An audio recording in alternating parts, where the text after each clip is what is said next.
Mark in the count. The swing arm now coming back as our countdown continues.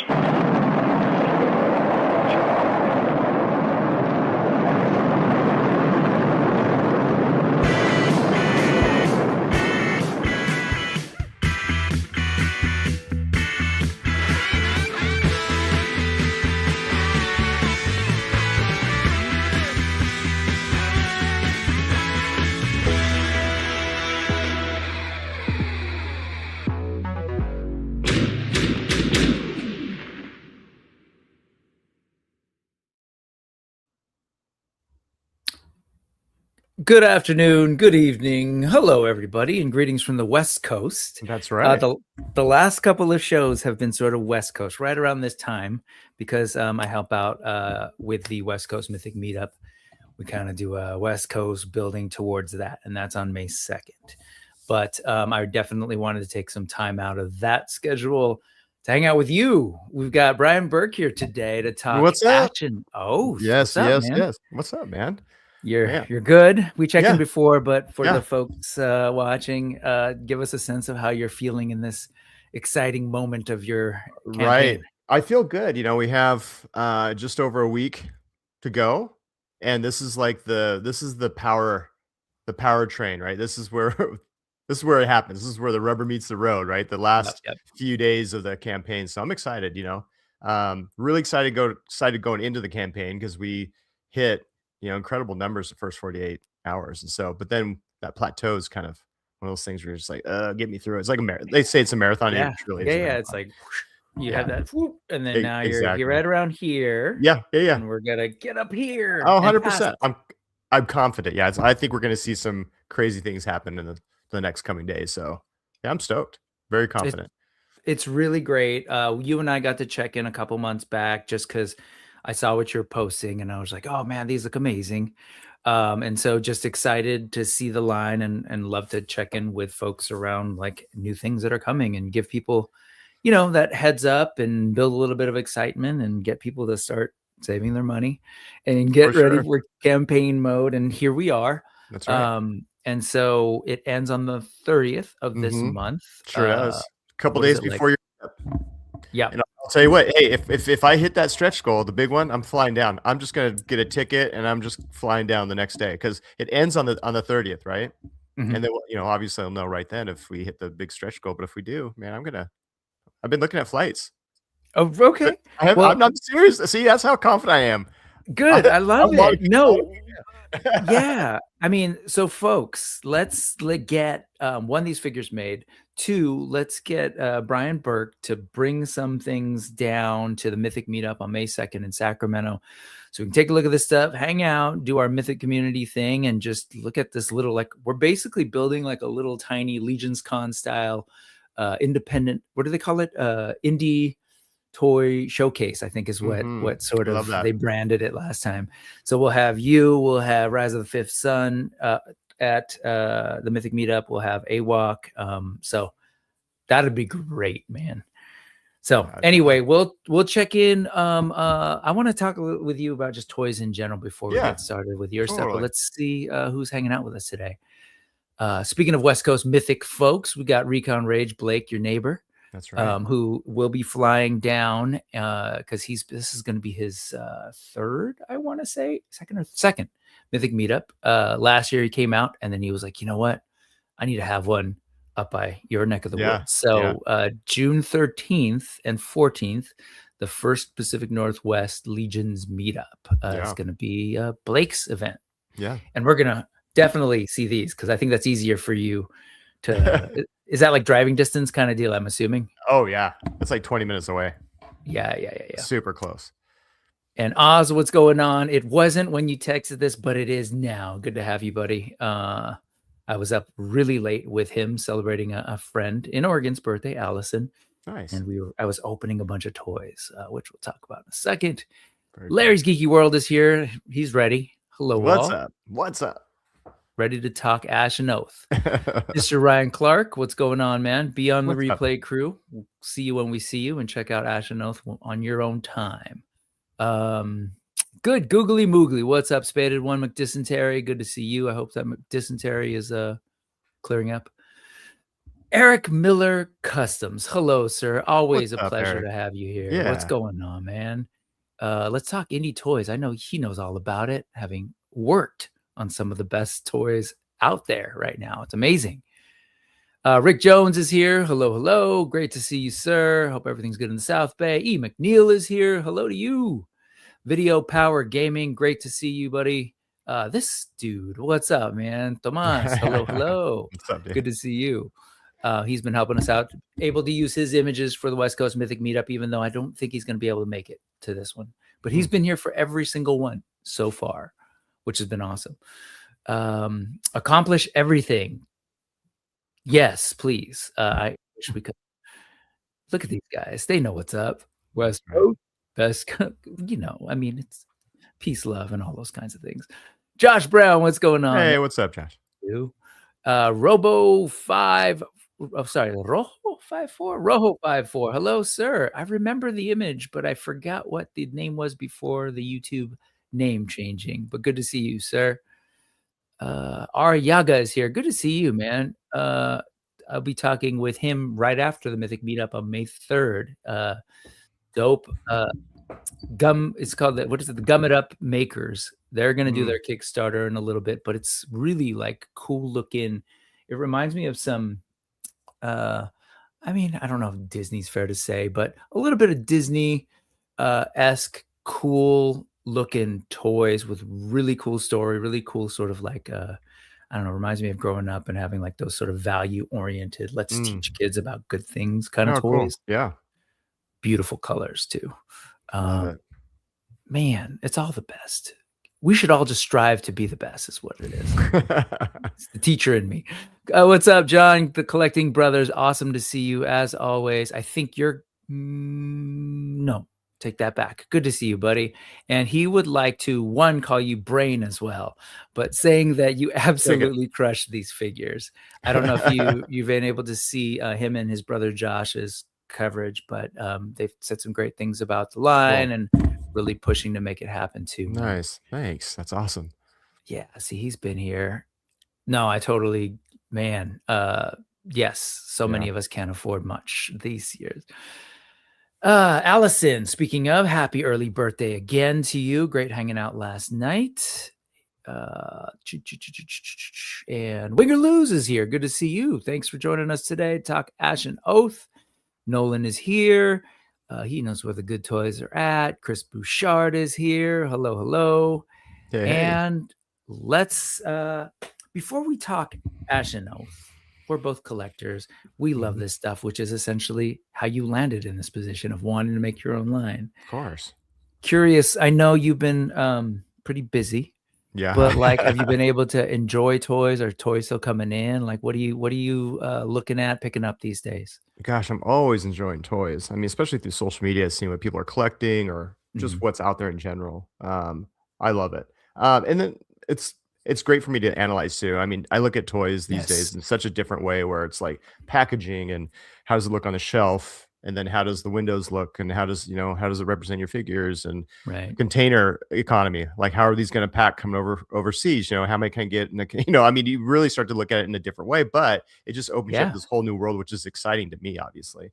But for me, it's hard for me to really get out and buy toys because I've been so busy, especially with this campaign. This past year has just been crazy, but I did pick up the latest Infinite Legions characters. So that's my latest pickup are those. I haven't opened them yet, but oh my God, I've seen them in hand. I just can't wait to plop them on a table because the feet base, like the feet look so big that I can imagine they just feel, look at that.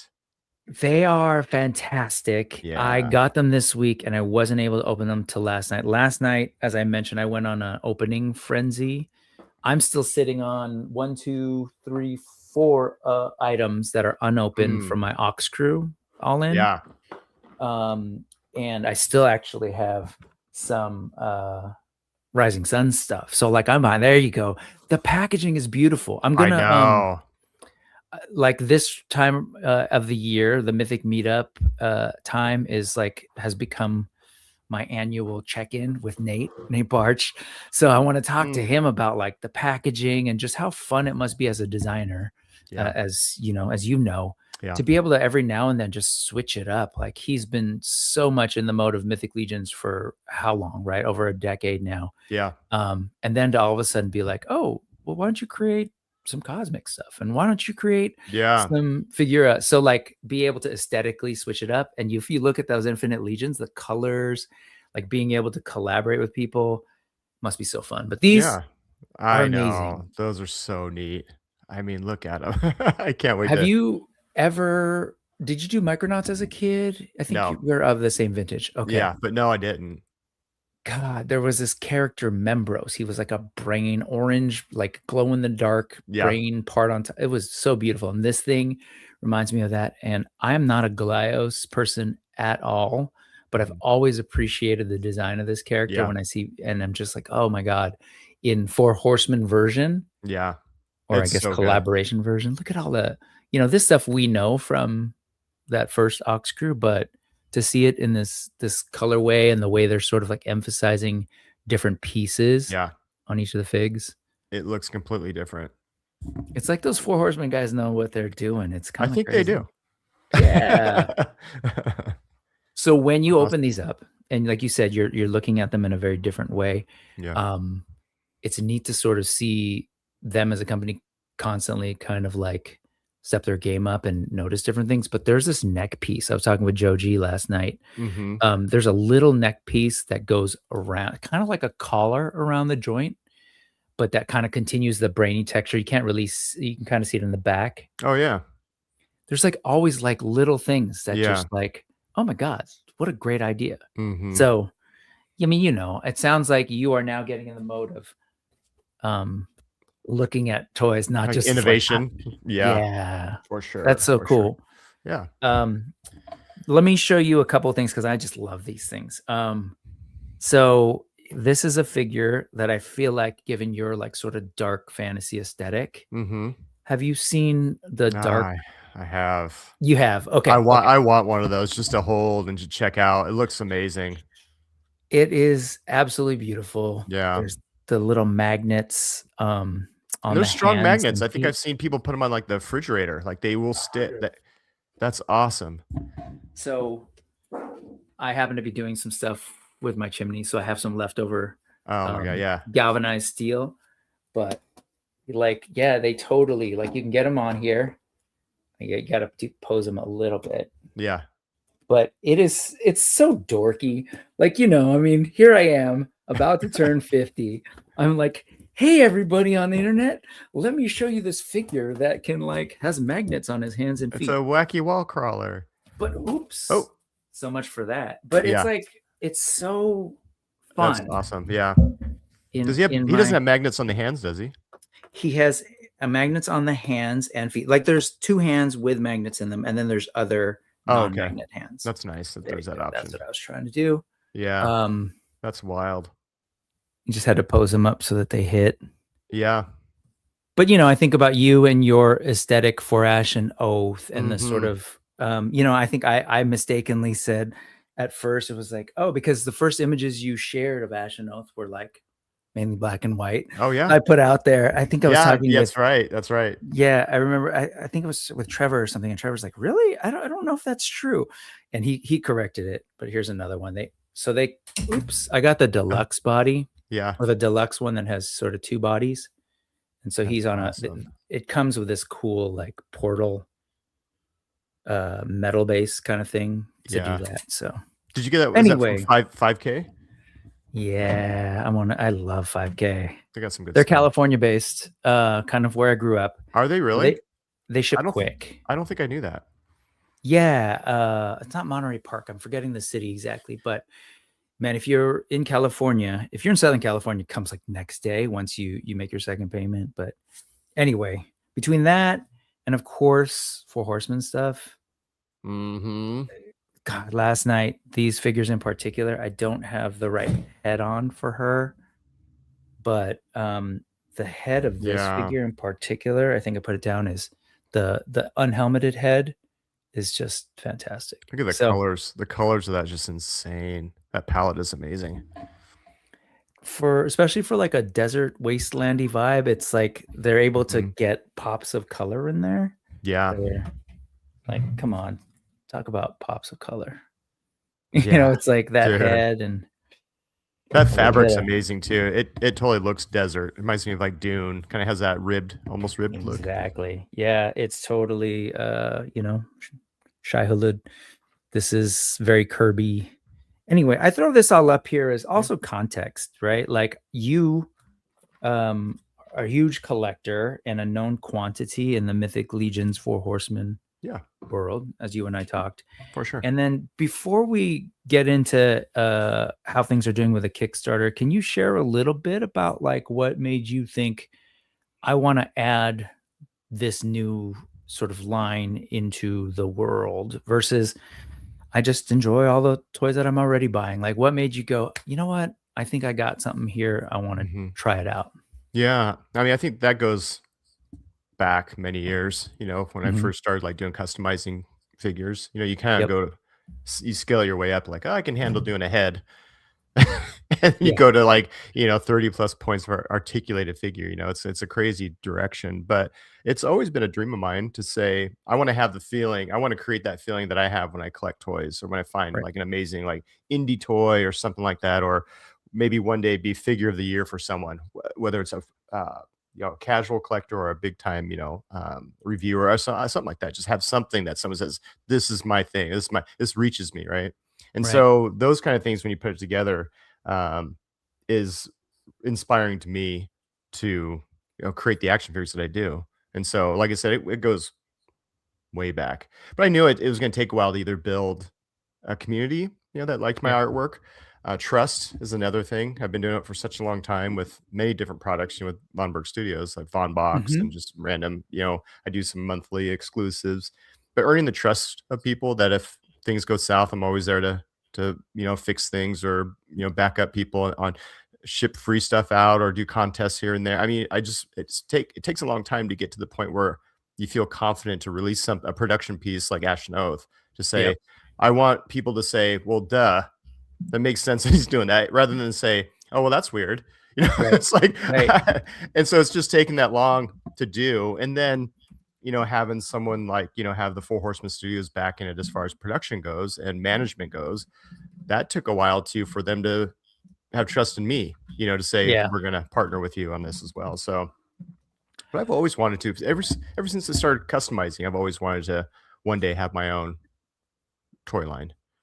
I encourage people to go back to our conversation on the show a couple months back, because we went back and kind of went through everything. And I was pointing out and just observing that like it seemed like you've always had this sense of like, I have an aesthetic that I want to put out there in the custom parts that I'm doing, even in the like, and I also have this notion of I want to add something to the conversation. So when you were even developing like Lego minifigure versions and stuff like that, like there was always seemed like this thing that was coming from you. It's like, I have an idea that I want to put something out there that seemed very like Von Burke. Like folks know when they look at your box and they have a sense of like, ooh, these are, there's a style around it. There's a clear, like sort of, I keep using the phrase dark fantasy. I hope that 100% is fair. Okay. Yes. I love that. Yeah. That's what I want to embrace. And I want to, I don't know. I want to be known for that, to kind of awesome. the domestic creator of dark fantasy, because you see a lot of dark fantasy, like import, you see things like that, but domestically you don't see a lot. Maybe it's not the safest route to go. It's can be risky to have that kind of niche, but I don't know. I mean, I think people like Dark Souls, like the game Dark Souls, people like Elden Ring, people like Lord of the Rings. There's a lot of dark fantasy elements in there that I think is wide enough, it spans. But those are cool call outs as far as that. And I heard you on Dorklair this week because Brian's sort of doing the rounds. And you mentioned like people on there were like, hey, do you know Elden Ring? Are you inspired? Like what else? What are the other touchstones before we get into the campaign that might feel familiar to folks for that sort of informed ASHEN OATH? Yeah, I think it's so many different things. I mean, I think one thing that I think music is one thing, like the I don't know. It's so many different things. I think it goes from movies to comics to music that really brings it all together. It's like this feeling of, it's like a soundtrack. I'm trying to think about like the music leverage or the angle with music. It's like a soundtrack to something, like a movie. It's such an important piece of it that it really gets you into the mood of what the scene is like. And I think of that too when I'm listening to music and I'm sculpting. A lot of the shapes you see that comes out of it was kind of based on, if you're um listen to the music and you see it make that connection, it makes sense when something seems edgy or sharp or whatever it Yep. might be. So that's a big influence as well. It's funny you mention music because I don't know when you revealed the Mortem song. Yeah. How long ago was that? 2 weeks ago now that you shared that, or was that pretty earlier on in the The campaign? Mortem song? Yeah. Oh, or that was months ago, I would Okay. say. And so people are probably seeing it more now just because it's being, In the I'm using campaign. I'm using it a lot in social media, so it's probably popping up So it more seems so. I love that you're like working with music and musicians to develop. Are there more songs kind of on the way that you've been working on, or I would like what's the to. thought? Okay. Don't have anything in the works right now, but I definitely want to do more. I Okay. love it. And you think about it too, it's branding also. If you Yes, look at a reel 100%. if you look at a reel and you see the music tag at the top, it says ASHEN Yep. OATH is the producer, and then the Yeah. song. So there's a Yeah. little bit of a connection there. Before I had that, I would find music that had words. Like I was trying to find titles of words that match whatever the content was. So if it was Right. like sword, like I'm showing a sword, I wanted the band Sword to have it, or Mhm. a song that said sword. That way there was like kind of a connection behind it. See, I love that, man. I love how Yeah. you think in that way. It's very Mhm. like, I used to thinking about have branding, thinking about identity. Yeah. check this out, and this is kind of funny because it's gone now, but it was up for a long time. But you know how you can post your location? Yeah. You could do a tag. So Uh-huh. I went to this sounds weird, and I don't want you guys to think I'm uh, like a goth or whatever. But I just want to do something different. So I went to the Sure. local cemetery, Okay. and I found a really cool bench out in the middle of this by this big tree, Uh-huh. and I thought this is beautiful. This is a place where someone sits and they remember someone, right? It's Sure. really important. So I sat there and I was like, you know what I'm going to do? I'm going to set this point as my office. And you can actually submit that as being a tag location. And for a long time, I would do posts tagging Von Burke Studios as a Huh. location. And if you were to Uh-huh. find it, it would be right in the middle of the cemetery that's out here. That's amazing. But they took it down. They took it down. It was up for months, but then they took it down for some reason. But so They took down your office address, or they took down the cemetery? they took down the tag. Like they didn't Okay, I allow was the gonna say, tag. they got Yeah. rid of the bench. Yeah. They got rid of the bench. Yeah. So that's not there anymore. But I thought that was it was another one of those things where it had a tagged location, like at Von Burke Mhm. Studios, and if people really want to do the Easter egg thing, they could dive into and find out where it's at. And then geo look and they're like, oh my God, it's in a cemetery. But it never got that. No one ever got to that point. Geocaching, the Geocaching. ASHEN OATH next step. I heard There's some you and Bill talk. I'm gonna do that. Yeah, I heard that. I don't know if you saw my comment about the Disney parks, but we can talk about that I'm hiding offline. stuff in 2027 when figures are in hand. I'm gonna start hiding stuff. Yeah, I love that. Anyway, okay, so let's talk a little bit about the campaign. Let's talk about where things are Yeah. at. But I just wanted folks to know, like, yeah, check out This Is His Interest in Toys and the way you think. And we'll see that when you go through this campaign, it's tight. Like there's a clarity around like the storytelling and that gets communicated in all the visuals and stuff. Mhm. Let's real quick just check in with folks. Chris Bouchard said he passed on the Infinite Legions, I'm assuming. Toys and tits, allowing me to say that on my show. Well done. What's up, man? Good to see you. Yes, the Glyos interpretations in Four Horsemen form are fantastic. This is probably regarding those burning souls figures I was showing. Oh no, this is for the Faden. Yes. I would happily recommend folks getting that figure. Freaks Figures, good to see you. Sean McLaughlin, 2629. Use the base it comes with. I think you might have seen it, but yes, That I did portal have base. it.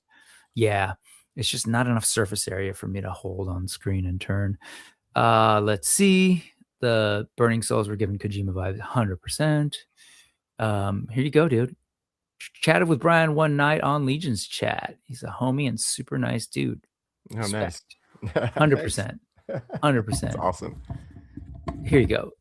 Definitely feels like you are shaping a world with this project. And that's where I feel like that's why I kind of guessed at the sort of monochromatic thing, just because of like your aesthetic. And I was like, oh, he's showing us in black and white, and like, oh, that's a trip. That would be kind of cool in my brain. I was like, oh, that'd be kind of interesting to see. But it's not like you have a ton of like, you know, so far we're not getting bright blue characters. Yeah. But I know you and your style that you know, then eventually there's going to be real thoughtful pops.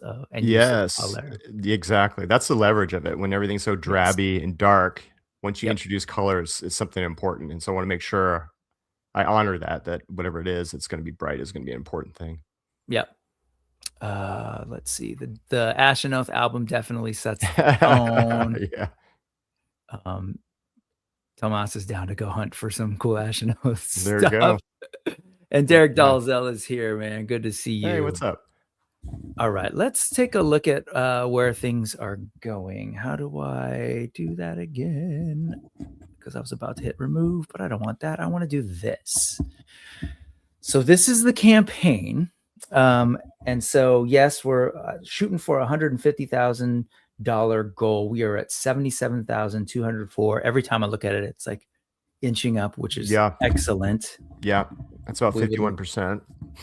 We would love to see it inch up even faster. Absolutely. Just because I've known a couple of folks who have gone through a Kickstarter. Do you have your notifications on, or are you silencing those, or how are you handling that? Who, me? Yeah, for the campaign. That's on everything. Yeah, it's okay. For sure.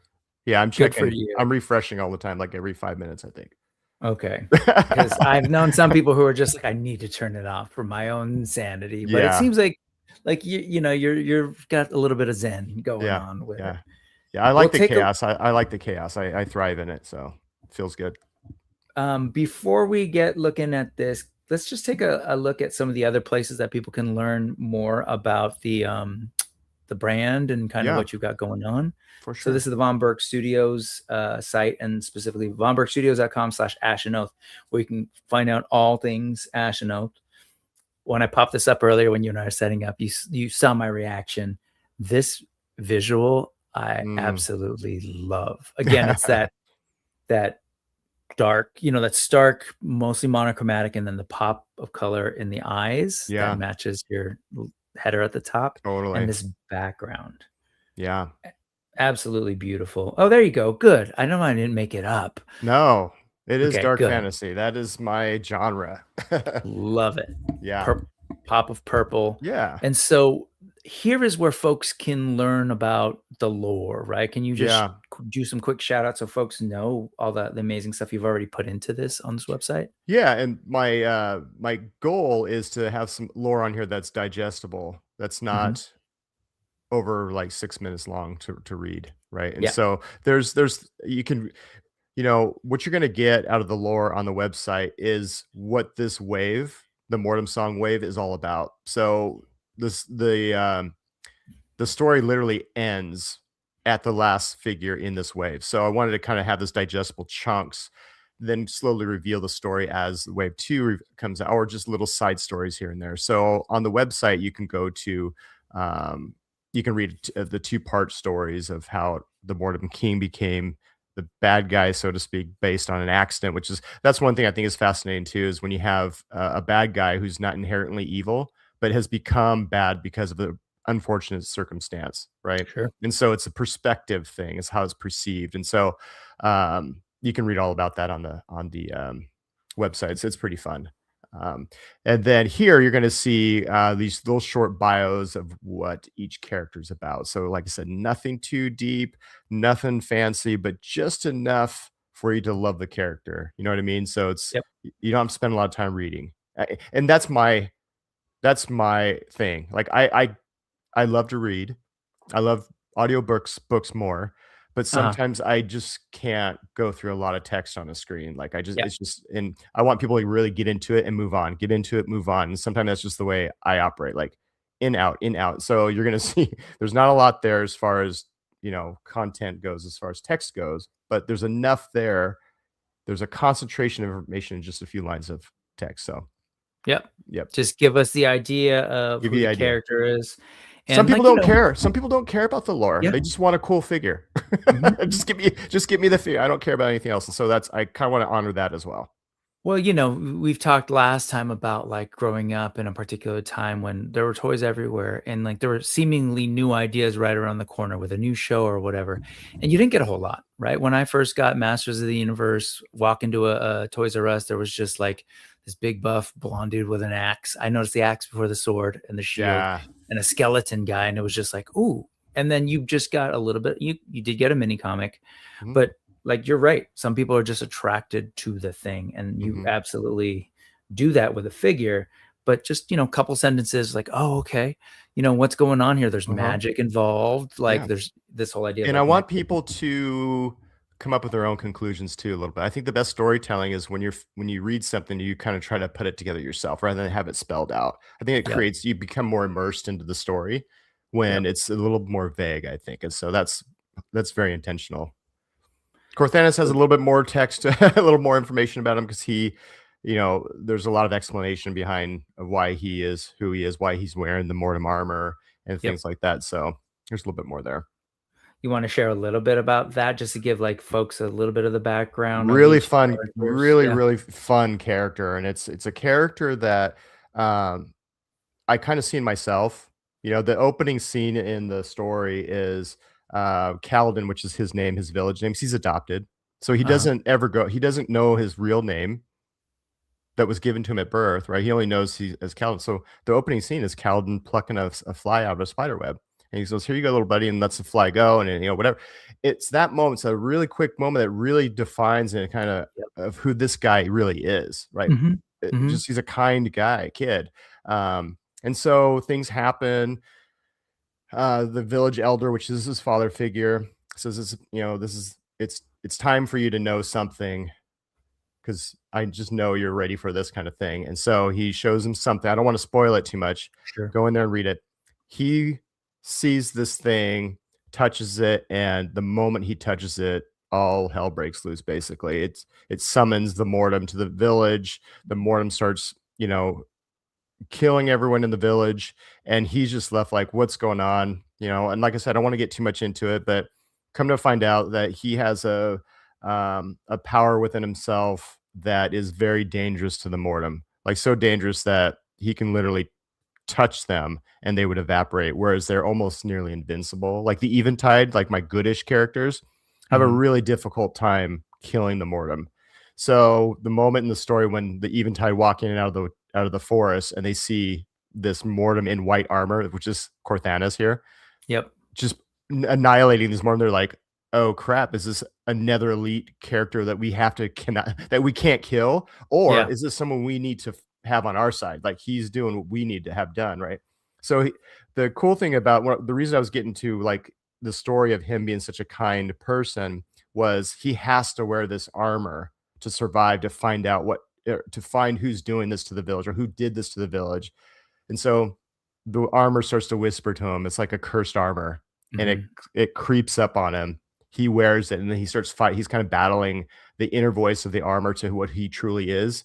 And the armor just like starts like burns away all the blackness and starts turning white. So it's this like ashy white armor. And it's like it represents who he is. Kind of like the Mortem is so dark, it represents who they are.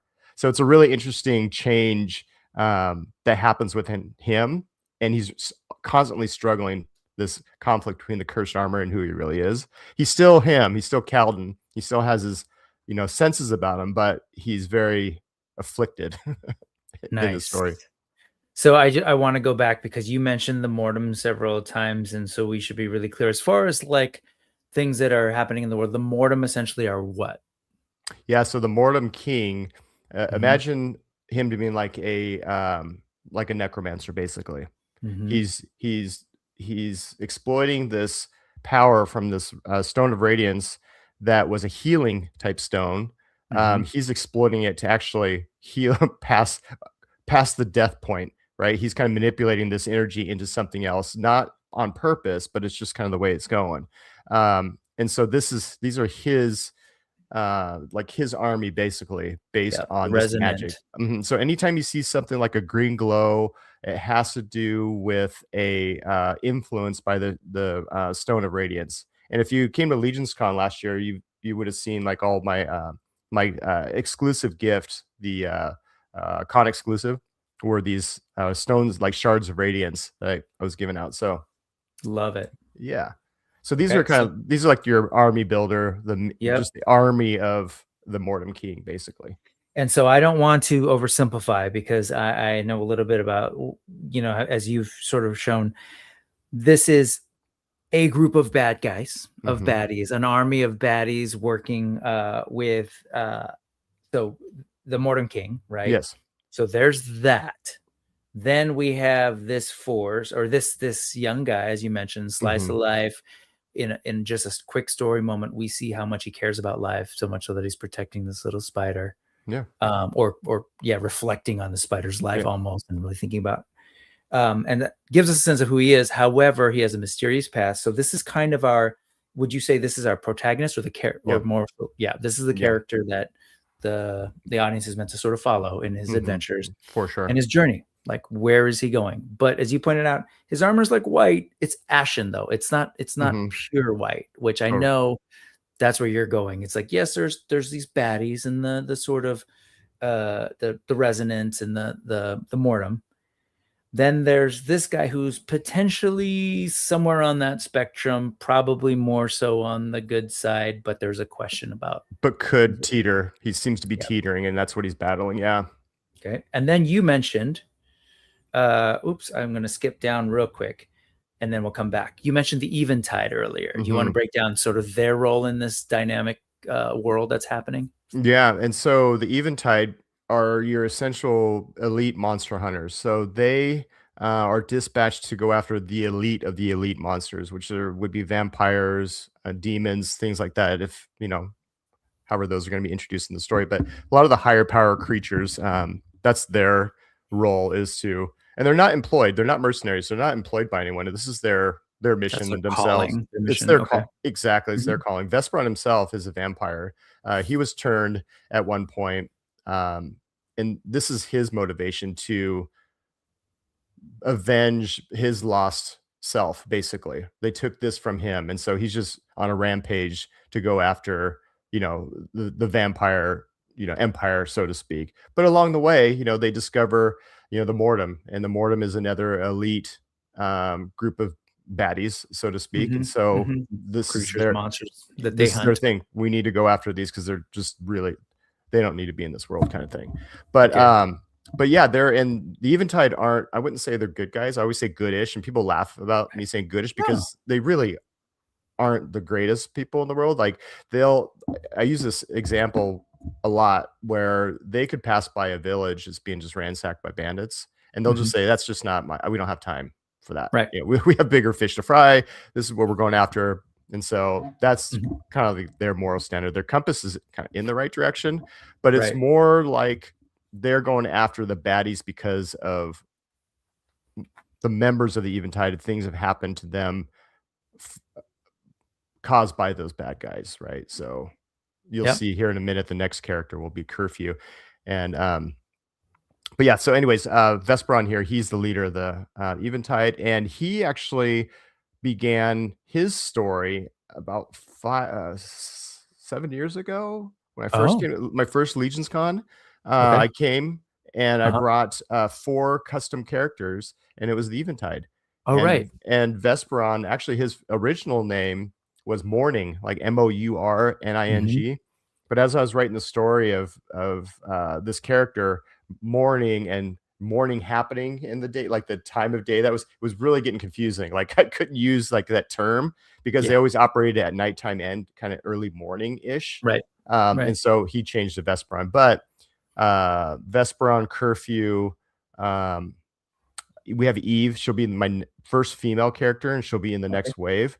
And then Umbra was another character of the 4, but they started, like I said, 6-7 years ago when I showcased them as custom heads and did full, you know. So the ASHEN Oath concept and the characters began a long time ago.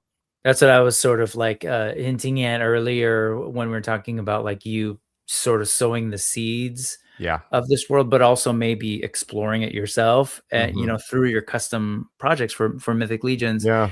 And then at a certain point, it's like this idea that you're like, you know what, I think I need to actually create these in their own world, which is really Yeah. cool. There's some really interesting characters that I developed over the past, 7 years. I mean, we have other like werewolf hunters there's Yeah. a werewolf that I have who is a werewolf himself, and he's the only one Mhm. who could probably kill a werewolf.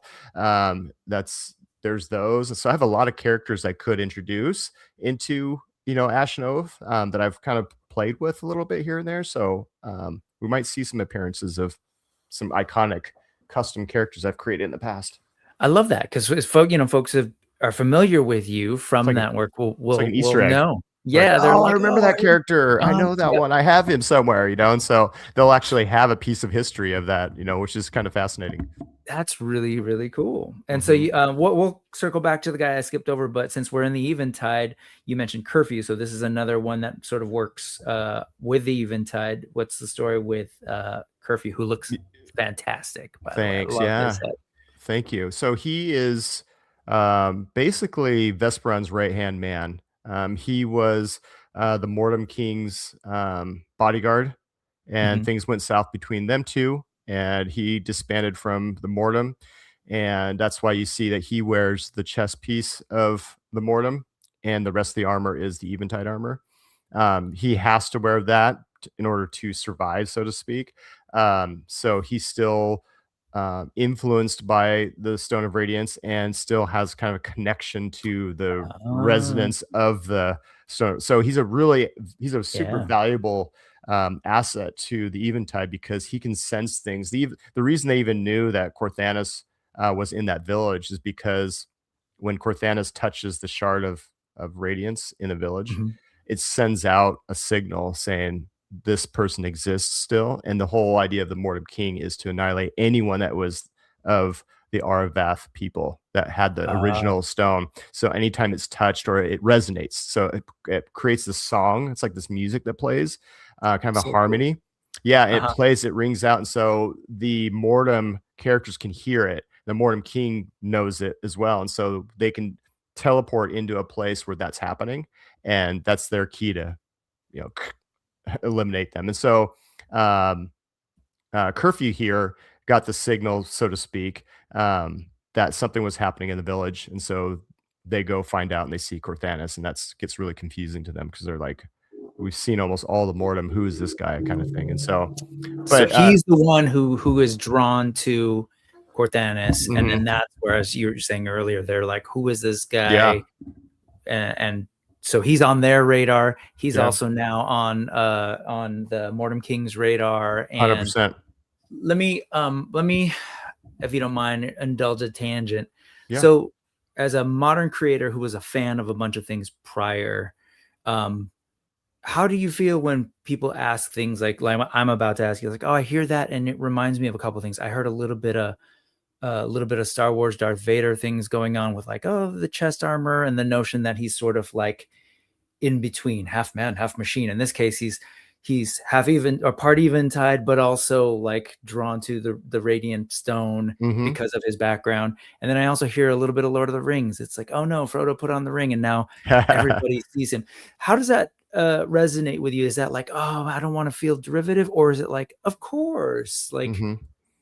I'm the product of my, my upbringing, and Hmm. like, how, where do you sit sort of, and it could be anywhere in between. Like, how does that feel? What's interesting about it is it's all accidental. Like when I Yeah. design, I don't think I want to have this Darth Vader moment or I want to have this Frodo moment. I like this. It never happens that way. But I Yeah. think what for me, I think I get really drawn to that storytelling and I don't know where it comes from, but it obviously Mhm. comes from the movies, the books, and the music I listen to. It Right. comes through in that. And so when I almost have these aha moments, like I didn't make the Darth Vader connection till just now Okay. that you saying that, Yeah. and I didn't make the Lord of the Rings, the ring connection till just now either, Oh, that it that's set funny. it out, and so but but there is influence of Lord of the Rings based on aesthetics and the darkness of things. But I never made that connection. So I think things happen accidentally. So when I do hear it, I'm like, that's amazing. That is really cool that some of my favorite things that happen in movies, like what you said, has that feeling in my line. I mean, I'm getting goosebumps thinking that cool. that's what it actually is resonating. That's kind of funny. So I don't really think of it that way sometimes, but as a writer or as a creator of lore, I do globally think, gosh, I love this direction that the characters take in other stories, and I want to go that path, but I want to take him on my path that's similar. So you'll see, you can't be totally unique, Right. or people get disconnected to it. And I think I try to keep it more practical, I guess, than too exotic, I guess, so to speak. Yeah, no, and I think there is, and I guess in my old nerd age of just, I've consumed so much, right, that I've come to appreciate this notion that, like, yes, there's, generally speaking, I hate to be definitive and say there's nothing new under the sun, because, like, I want to hold out for the possibility of new things in the future. Come on, young people, prove us wrong. But the reality is we are so inundated with these stories, like Joseph Campbell, right, who did the work of, like, looking at all modern stories and tried to link them back to something way back in the day. So archetypes, right, of the hero's journey and all of this, right? This notion that, like, yeah, if you boil down all stories, you can kind of sort of see something that seems like it's essential. And the same can be said so many decades now after Joseph Campbell or after Star Wars, where it's like, man, I grew up on Star Wars. I grew up on G.I. Joe. I grew up on He-Man. And, like, how can I not just, like, ooze that sometimes? So if I'm a creator, it comes out. So that's kind of cool to hear that, like, you hadn't thought of those things. And I'm glad that, because sometimes people will get maybe like, oh, I don't like that I'm not being original or whatever. But, like, there's a security of, like, don't worry about being original. Worry about telling a dope story that offers. I think there's an honor. I mean, I feel my initial thought is I feel honored that it has that vibe, and so I think that's totally. I'm definitely not above. I'm not above that. So, well, perfect. Because I will say I agree with Justin here in that your designs are still, like, regardless of anything that feels similar to or resonates with something from other pieces, like, it's still unique. And that's the trick, right? It's like, given the decades of storytelling and fantasy in general, but then more pop culture nerdy fantasy, it's so hard to give us something new. And I think you hit on it, that, like, you don't want to be, you use the word exotic, right? Like, so far out there that it's inaccessible. Like, as a musician too, like, I've felt that same kind of way. Like, sometimes feel band, like, oh, it's super mathy, let's be awkward. But then people are like, what the hell's going on? So you have the hooks, right? You have to be careful with that. And I think you can really go on a wild direction with it. And that's, I tell this story a lot too, but I pride myself in the fact that when it comes to skulls, I like skulls to be as anatomically correct as possible, because I feel like if it feels real, like it feels like you recognize it, like look at his brow line. Like, I could have done like a furrowed brow where he looked mad or evil, but the fact that it's not is almost scarier a little bit. Like, it's like he's almost like, I don't know, I can't explain it. It just looked, but then I did like the sharp teeth, like you would see like in Sleepy Hollow, like you'd see these really jagged teeth. I wanted to do it stylized there on the teeth, but not across the skull, because it's more familiar that way. And it's not against anyone that does like stylized skulls. I'm just saying, for me, I feel it's more scarier when you feel more connected to the aesthetics. I don't know if did that make any sense at all? No, 100%. I sound like an artist, dude. I swear to God. I hear myself like, oh my God, dude. I'm with you. I've been there and do it all the time. So sorry if folks in the audience feel like, no, that was too geeky, but I don't think it was. But also, like, it's basically, hey, this is familiar. It's like, if you think of it this way, what's scary about, like, death? The skull, right? All the flesh is rotted, like, wait, and it's in front of you as if it's alive. That's creepy. And just that little bit of hint of unfamiliarity, like, wait a second, it's not supposed to have weird. jagged teeth.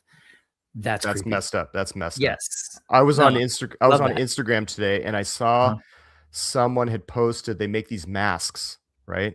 They make these human masks, and they're plastic, whatever, like regular masks, but they're so lifelike. Like they look like a regular person's face, but the only way you can tell is there's slight hollowness around the eyes. Like you can tell like there's a gap there between their real eyes and that. And it was just that little bit.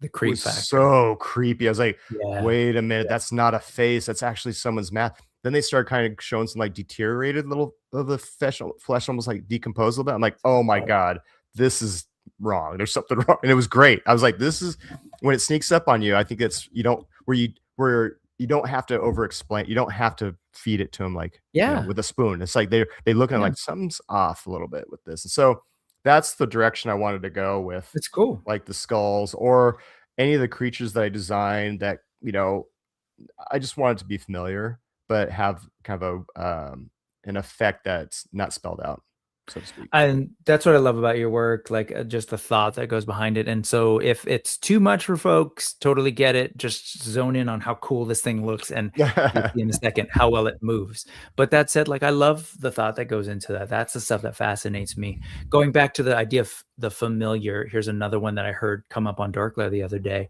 Rayson, what's up, man? He's saying, are you a fan of Berserk and the Skull Knight? Because there's definitely some. Is that again something that you were aware of? I'm a big fan of Berserk. What I'm attracted to Berserk is the chaoticness of the artwork.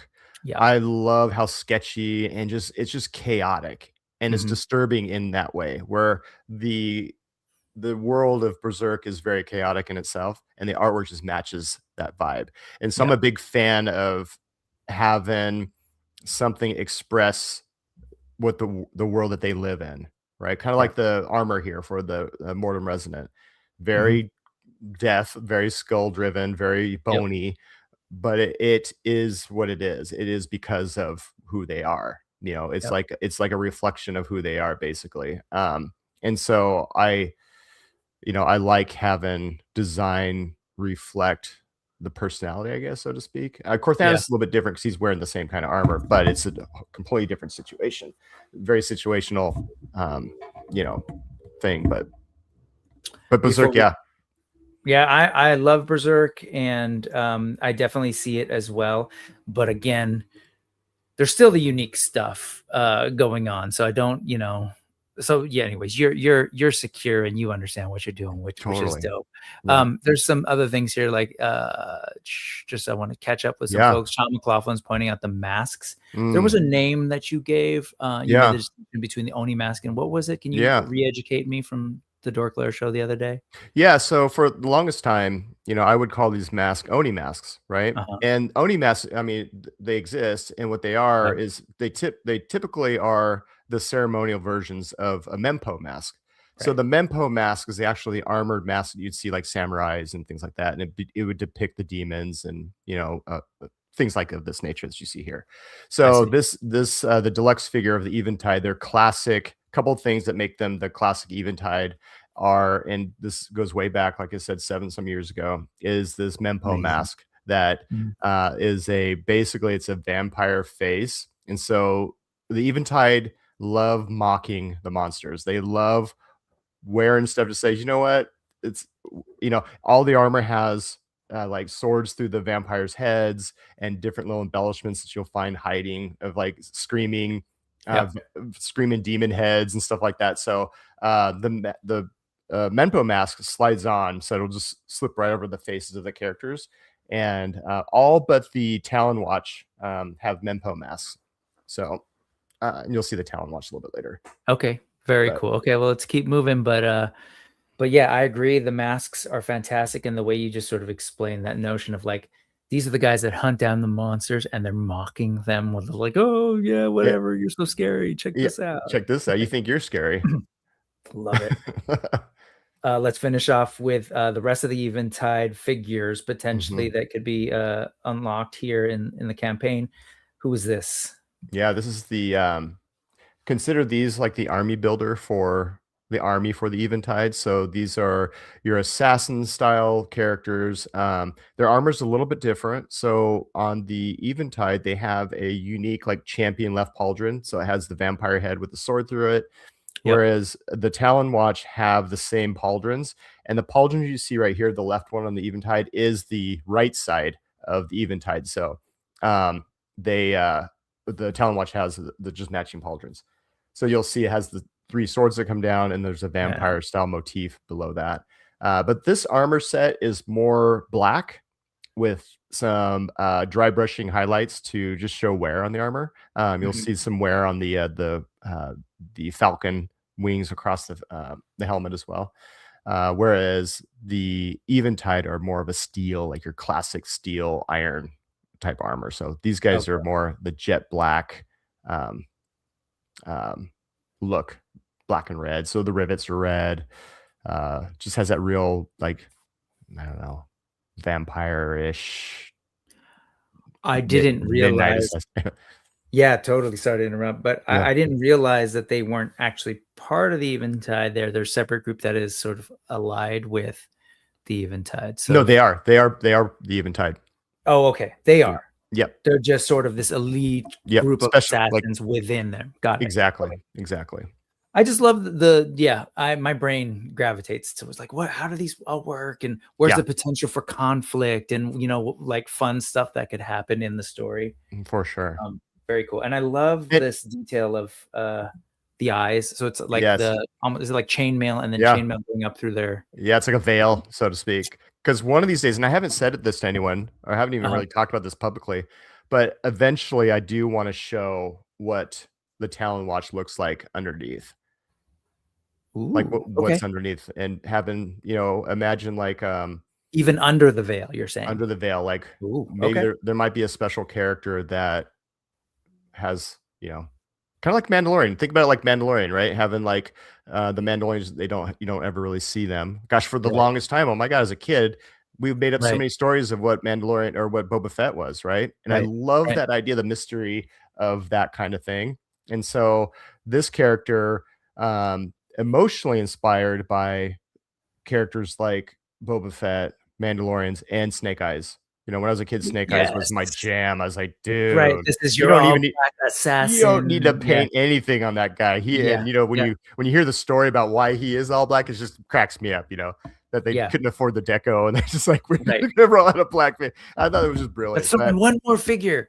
Let's get it in there. Simple. Yes, cool. I know, but that would just, I don't know. It just unlocked. It made your imagination just go crazy, not knowing who that character was. And so, clearly, like the key character now in hindsight, like you said. But anyway, that's yes. Anyways, keep going. What were you saying? And that's them. That's the Eventide. And then the 3 characters you see, Vesperon, Curfew, and Talon Watch are all part of the big stretch goal that we have. Yes. So those will be unlocked later. I'm with Sean McLaughlin, and I love your verbiage right there. You choose your words well. They will be unlocked. Yes, we really need the Eventide to unlock 3 great figures. So come on, folks. If you haven't, consider backing. Spread the word. On the bottom, you'll probably see that thing running through every now and then. That is a URL to take you to a document that I put together after with links so you can get to the campaign, etc. However, if you'd like to go right now, you'll see there's this bit.ly link there, bit.ly/backashenoath. That'll take you directly to the campaign, bit.ly/backashenoath. If you'd like to check that out. We're about to check that out in a little bit, but I would love to go over the character that we skipped. And so let's talk about the Mortem, right? So you said here he's got, for some reason, Mortem armor, but it's different. Let's talk about the actual Mortem here. So we already talked about the Resonant. Let's talk about the Choir Morn. I love it. Choir Morn. So if you notice, there's a lot of things that are reminiscent to music.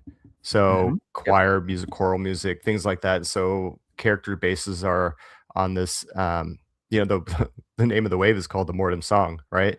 And so basically, from a high level, the Stone of Radiance of the people of the Oravath emitted this music and this song that basically was a healing and almost like a gave people like an immortal life. Basically, they're kind of like Okay. eternal, almost eternal, right? And so but it came with a cost though, because it was also kind of a mind control thing. It made everyone peaceful. No one had their, but the problem with that, like I said, it made people peaceful. There was no conflict. It was a very tranquil place, but no one had free thought until one person broke free from it. And that's in the story. You can read the details about it. Broke free and didn't hear the song like he used to hear the song, and realized that this whole time they were all being manipulated to be peaceful, and he thought that was wrong. And so, like I said, I don't want to spoil it too much, but he goes to do something to the Stone of Radiance, and something really bad happens, and he gets outcasted, and it just becomes, he takes a piece of the stone with him, and the stone is, like I said, it's a magic relic that gives long life and healing properties, the whole thing, but also it has this thing about it where it can taint you. It could be lead you to, it's kind of like having, with great power comes great responsibility, right? Spider-Man. It's that kind of thing where he starts to get tainted because of what he's guilty. I mean, he feels guilty about what happens. He feels bad about what happened, but the people of Aravath that witness what happened is making it even worse. And so he's trying to cover his tracks and really trying to eliminate anything that has to do with the memory of that. And so he's like kind of picking people off one by one who's even was part of this people. He feels like everyone was just like dirty and like in on it or something. So so yeah, but anyway, so the Stone of Radiance emits this music, and it just always has. It's just kind of a tranquil thing, and it still exists within the shards. And so we have the choir Morn here, and think of him as the champion character, whereas the Mortem resonant characters, like the army builders, the regular ones, you'll see a lot of them. I mean, they go into places and take care of business, whatever. You might see one choir Morn per 10, 20. They don't show up that often. But like I said, they're more of a champion class of the Mortem. And then what's different about him is black armor, gold highlights, to signify kind of like this, hierarchy, so to speak. And then he has a removable helmet. So that helmet comes off. I had to do some kind of removable helmet since I've been doing so many of the skeleton helmets for Mythic Legions. Right. A figure had to have a removable helmet. So back in the day, one of my first Mortem characters I did several years ago was called the Mortem Champion. And it was the version of the Mortem Knight that had a winged helmet and the whole thing. And so I was like, I'm gonna embrace that, but I'm actually, instead of sculpting a head as a one-piece helmet, I'm gonna make it so that helmet can come on and off the skulls. The skull head. And the skull of the choir Morn is gold too. So we'll definitely see all that in the Kickstarter in a little bit. But yes, you're right. Now you're pointing out the different characters. But this is essentially the characters. I know some of them are available currently, and then they can unlock. I just want to address that because I think Sean was saying here, hey, if the Eventide figures were already unlocked, I feel like it would increase a lot faster. I understand having to do it in pledge levels though. And so like Sean totally understands the sort of structure of crowdfunding, but also it's like one of those weird things. I want to encourage people. The reality of Kickstarters is that if we don't hit the goal, none of it happens. So it's this weird, awkward dance of like, I understand when folks are like, well, there's this thing that hasn't been unlocked yet, but I'm going to wait till that's unlocked. And the problem with that, of course, then it's like, well, that slows down the progress to get there. So I always tell people, it's like, hey, if there's anything you want here, back now, back early, as if it's unlocked. So like for now, replace it in your brain and be like, I'm going to get these other characters for now, and then I'll switch them later to get the Eventide. But the more that people pledge in now, the faster we get to those unlocks, and then you switch them out. And again, it's all you're not actually giving any money until after the campaign ends, and up until then you can make adjustments. So totally, like if you can back early, and just get in there, even knowing that the stuff will be coming out like potentially later when things will get unlocked later. So yeah. And so, I want a couple of shout outs and super chats. We got Jurassic Jesse saying, back this Kickstarter. We need these on our shelf. And he's real good about quoting Adam Van Winkler, who did The Cursed Dead a while back. And he was famous for saying, don't be a butthead. Just back now. Like, don't wait till the last minute. There's no incentive to that. If anything, it really kind of like communicates oddly to the rest of the folks who want to campaign. Back now, change for what you want later. And I think in general, that's a way to think about Kickstarters. And I know it's hard for folks, especially now. I know it's easier said than done to be like, okay, I'm going to back now. Here's even hypothetical money at this point. But man, think about just like, I keep blowing, my mind is blown when some of the figures I showed earlier. It's like 10 years ago, these figures weren't available in the way they are now. And it seems like there's all sorts of great things happening. The folks like you who are creating new toys are seeing the landscape and are like, okay, well, here's my idea. It's an awesome new world. And also, here's some innovations. So like the things you're mentioning about like the removable helmet, or the, you didn't mention this earlier, but the articulation in the jaws.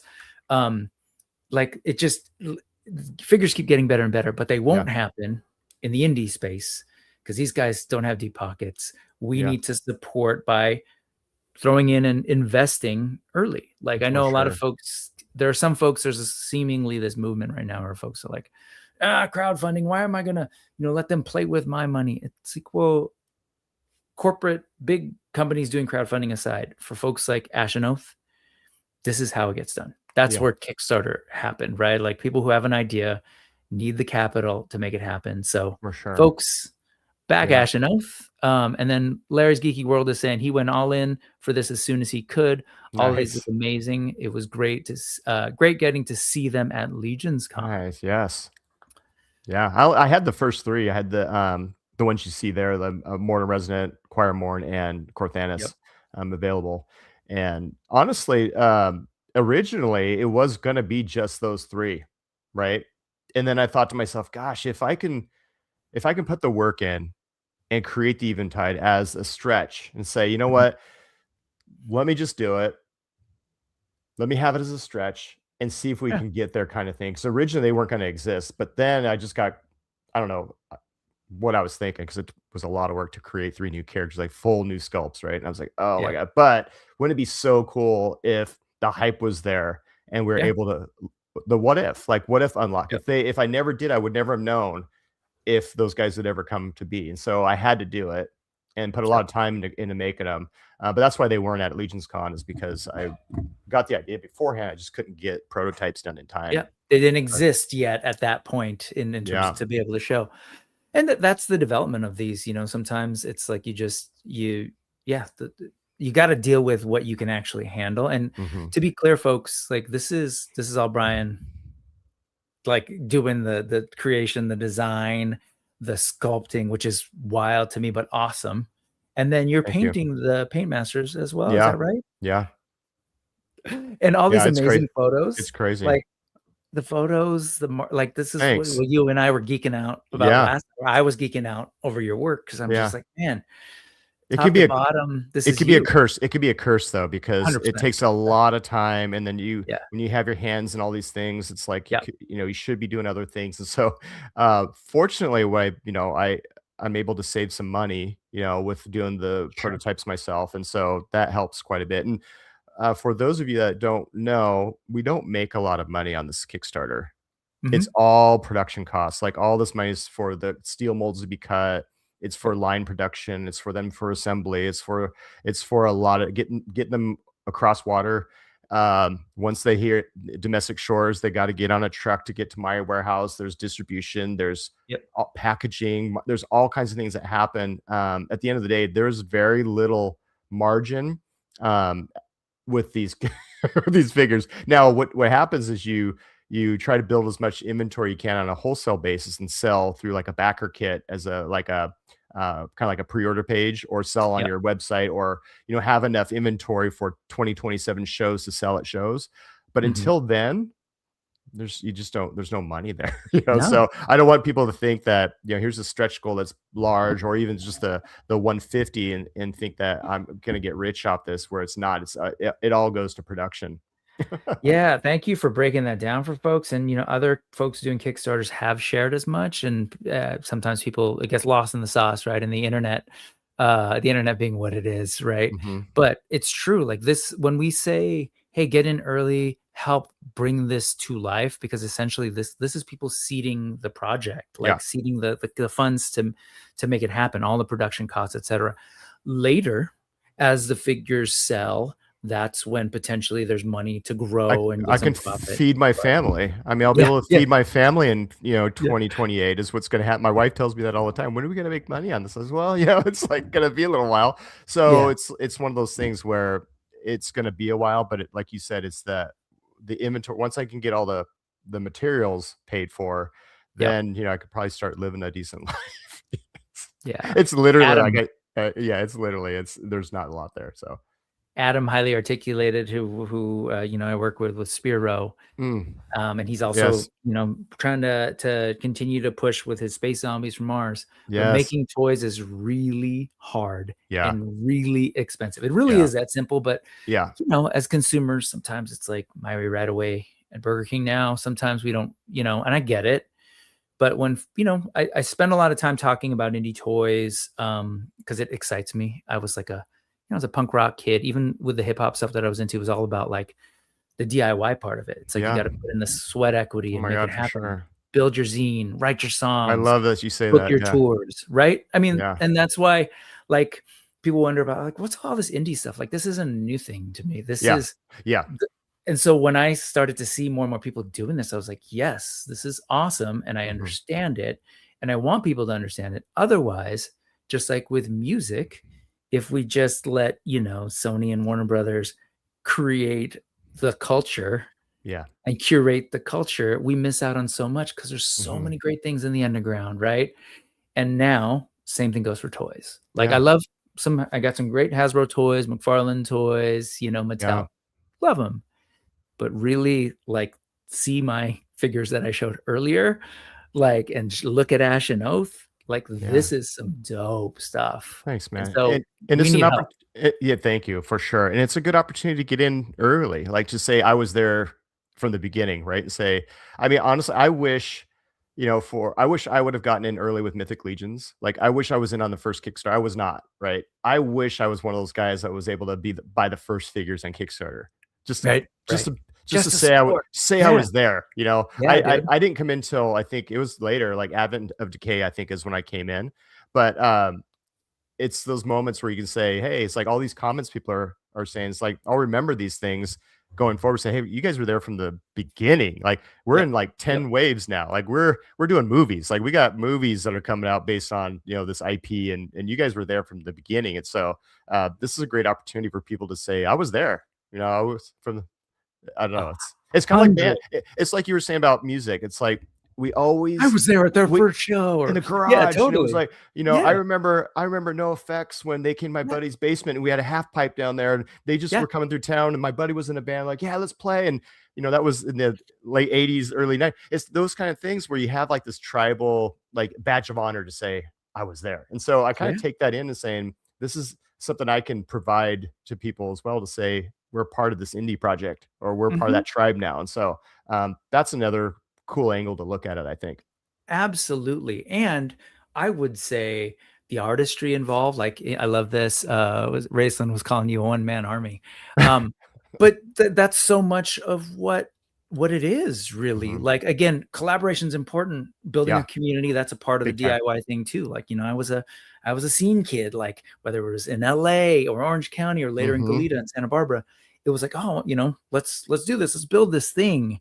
And there was a sense of community around it. So that'll come Yeah. too, and that's what this is, folks. So if you're Yes. interested in this toy, you wanna see this toy happen, you love what Brian's doing, contribute now, help like, let's get this thing going, and then, yeah, you can say like, "Yeah, I helped do that thing." Yeah, So totally. Yeah, that's awesome.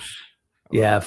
folks are hearing it. I was highlighting some of the stuff. It's really cool to see, like, this is always fun to me, like, as you start to talk to people, you Mm, realize like, "Oh, yeah, no, we've had similar paths," and like, "I mhm. didn't know this about Eric." Mm-mm. And yeah, we could totally talk, man. I love it. Yeah, that's awesome. Folks, so here's Coda 514. Hello, Wall. Very excited for this line to release. Thanks, yeah. It's awesome. And Twizzler19 is with you on saying that, like, man, I wish I was there. He says, I Yeah. feel that, Brian, I didn't discover Mythic Legions until late 2023. I feel like I'm catching up Yeah, still. totally. Yeah. Totally. And I think Glad it's to be here. Sorry. oh my this gosh. part. I'm glad to be here for the beginning of ASHEN OATH. That's what's Yeah. up. Yeah. Yeah. And I'm in an interesting position as designer, producer, and I love telling the story, and I'm going to keep telling the story, but I look at ASHEN OATH and myself with ASHEN OATH as being, you ever go to a show, like a show, right? And the lead singer points to you or something or whatever. You're like, oh my God, he pointed to me. What? It's like amazing. But yeah. if the band manager came out and pointed at you, you'd be like, that's kind of cool that I was recognized. But the singer, he did that. He point. So my vibe is I'm in a very fortunate position where I can actually design the toy and produce. So when I'm at the shows, if you want me to sign a figure, you'll know that that's actually my artwork too. Like I'm not just the lead of the company. I'm the front man of that band. I want you to have this thing. And so there's a little bit difference there where I'm not subbing like the sculpting or the painting out right now. I mean, eventually, I want to build a team of people that can embrace the whole vision of ASHEN OATH. And I have, talented paint masters and, sculptors and things like that. Eventually I want to scale that and provide that for them. But right now, being such an indie project, I want to be the front man to the band and reach out and bring people into the space and bring close to me. I want to bring that tribe close to me and have you guys 100%. feel this kind of thing that we're going through. If you know Brian's reels and everything, he literally is come in, bringing you into this thing, and I love that. I love that. Cool. It's totally, it's cool. All right, let's talk about the actual, let's jump through. I will say, folks, follow Von Burke Studios. Yeah, please do. Follow ASHEN OATH official, because there's a lot of great information there, especially about like, oh, here, look at this one and your own post. Because after today, there's still a lot more opportunities to check in with Brian. So if I'm not doing the best job of calling everyone up and you have questions, I'm trying to file them. Follow him. He's going to be on a couple of different shows, and we'll get back to that. So this is not your only opportunity between now and the 20th, but there's all sorts of really cool, like key art going on in here that is not necessarily on the Instagram. And if not on the campaign, right? If you scroll back far enough through his IG, you can kind of see the roots of this and the sort of the evolution of the ideas as well, which is really, really cool. Yeah, I'm taking ASHEN OATH official, the Instagram page, to be more of a refined page of more concentrated pieces or behind the scenes, like more, I guess, the final kind of stuff, the premiere stuff of what you're going to see on, Von Burke Studios. You're going to see a lot of behind the scenes funny stuff, here and there. But the ASHEN OATH official is going to be more of like the premiere. Yeah, great. See, you're real clear. You're like, okay, I know what my outlets are. But let's talk about this. Okay, so here we are. Folks can check it out. Even in the video, that's a really great sort of breakdown of what his vision is, and it's always like accessible. It's very punk rock in that way. It's like, hey, I'm Brian, and this is what I do, and this is how I do it, and let's do this together. I love it. Let's check out. We've kind of talked about the characters, but that is all here. But let's talk about structure, like which characters are currently available, which will be unlocked as people continue to pledge. So if you want to see them again unlocked, start pledging now. And then let's talk about bundles and all that. As gives me peace of mind too. Like when I see that needle move, it makes me feel like we're in this lull right now. It's a classic lull for Kickstarter. It's between the first 2 days and the last 2 days of the camp or last week, where you just kind of flatten out for a while. But as a creator or as a person leading the project, sometimes it wears on you where you're just like, oh, I know I got to hurry up and wait kind of thing, And so, but anything that you guys do, whether it's one pledge or a big pledge, small pledge, doesn't matter. Anything that moves that needle is such a breath of fresh air for me. So it's nice to see when that happens. So the sooner, the better for my mental health. Yep.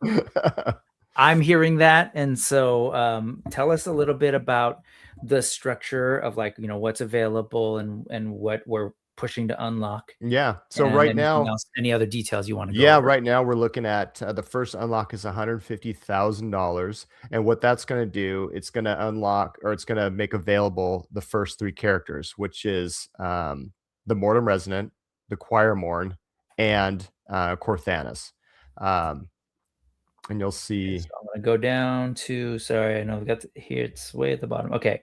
So the Mortem Resonant, Yeah. when we unlock the campaign at $150,000, Yes. these will be unlocked. Yes. The Mortem Resonant, Yep. which is a $45 figure. You're looking at 30 plus points of articulation. So a lot of mechanics that go on that you would expect in like a $60. Yep. Go down a little bit. I was going to go for the articulation. Yep. It's shot. right. Did I Oh, you pass gotta it? go. Yeah, you did. It's further down. Other way. Sorry about that. It's all good. Sorry. Hold on. Let me go here again. Dope photo. I know I told you. And that's I a love poster. it. There's a poster add-on. So there is a 11 by 17 signed poster that you can add to your Great campaign, design or of that, add to your pledge. the type and everything there too. Thanks, dude. Look at this. Look at this guy's space, man. That's where I'm at. I love a well-curated space. Good Thanks. job, man. Here we go. Sorry. Articulation breakdown. Like you said, a $60 figure. So what does that mean in terms of like, what are your figure touch-ons? What are some other figures that you would say like, oh, these are like, this is a similar articulation scheme to this? Like just I mean, you look at V Toys, you know, is a good example. Mezco in some instances is along these lines. But what you're seeing here is, you know, I wanted to go full updated articulation. You know, I wanted double elbows, double joint knees.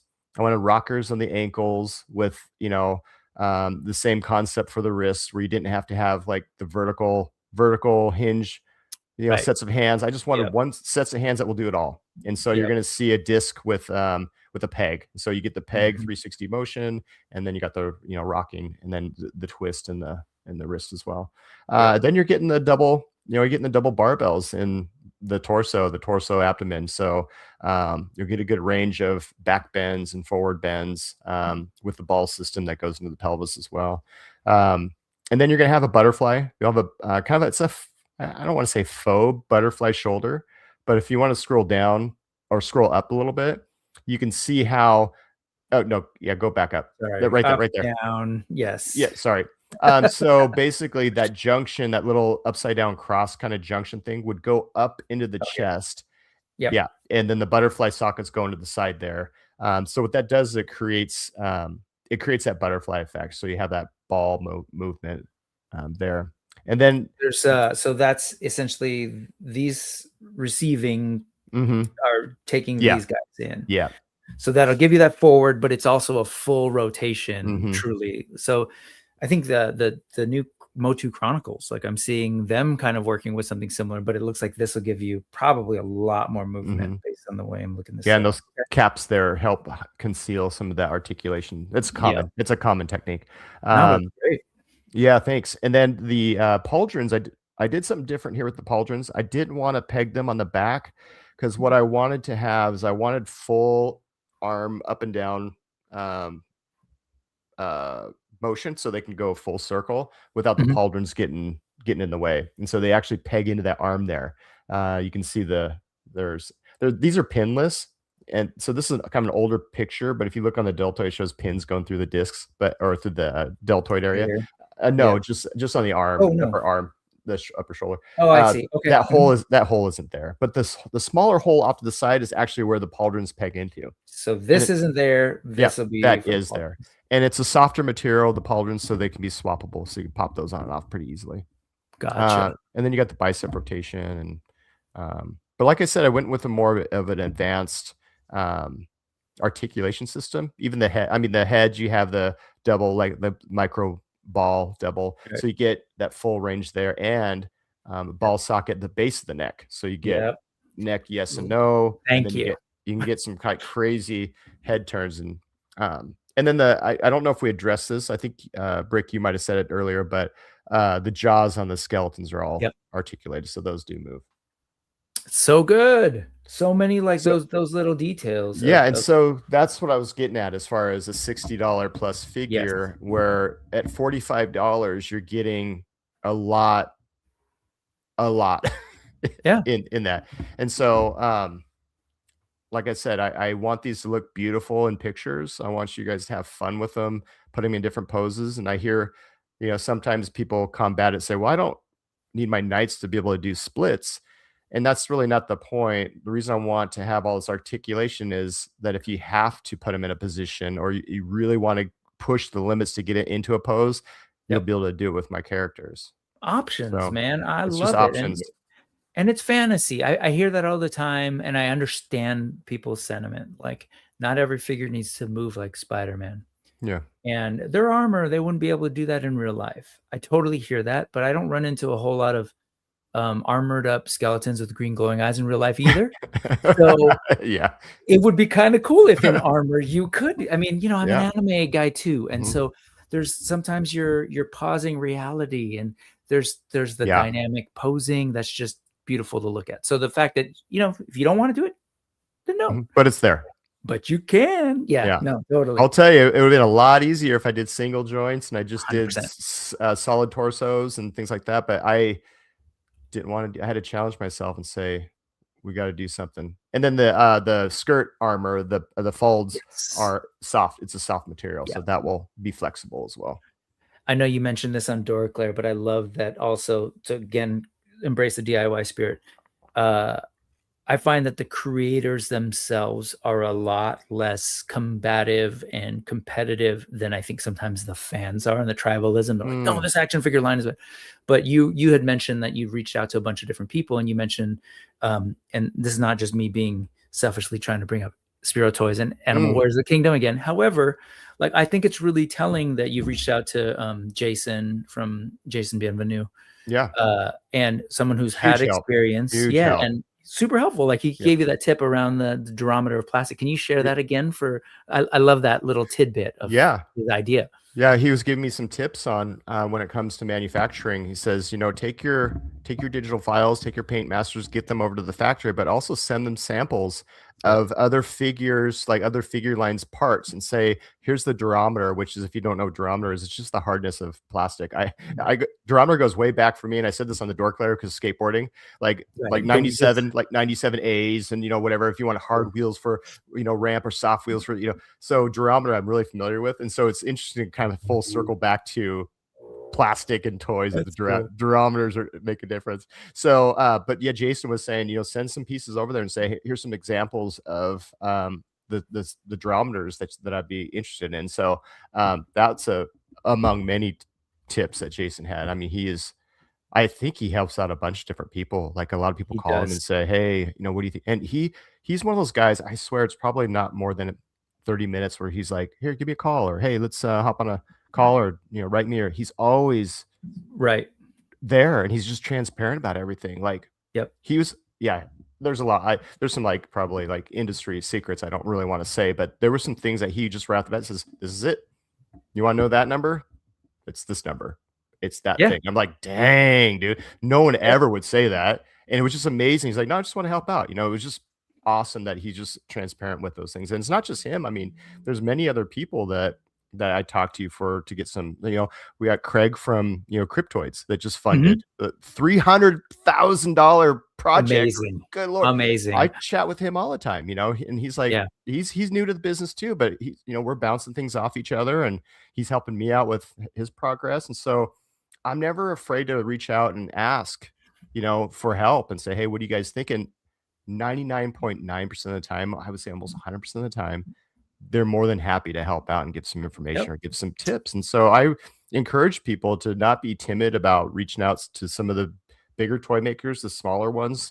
They're there to help. I mean, people, I want people one day, you know what, Brick, I want people to call me and say, hey, I'm launching this Kickstarter. Can you give me some? Hell yeah. I want to share that with you. I would love to be in that position. Jason has actually said that. He's like, man, all these people help me. Four Horsemen help me. Like, and so he was just, this is me paying it forward. And at the end of the day, I've had a lot of these conversations with Jason around the whole indie toy thing. At the end of the day, for these small folks, we've seen it in different industries, where this notion of rising tides, right, lifts all ships is 100% true. I know that it's sometimes hard to feel that when you're like, oh, but it's competition. Now people are going to want to support this Kickstarter over my Kickstarter. But at the end of the day, if Hasbro and Mattel decide that they're not interested in you all existing with their resources, they could put some energy into making that happen. We see this happen all the time in industries.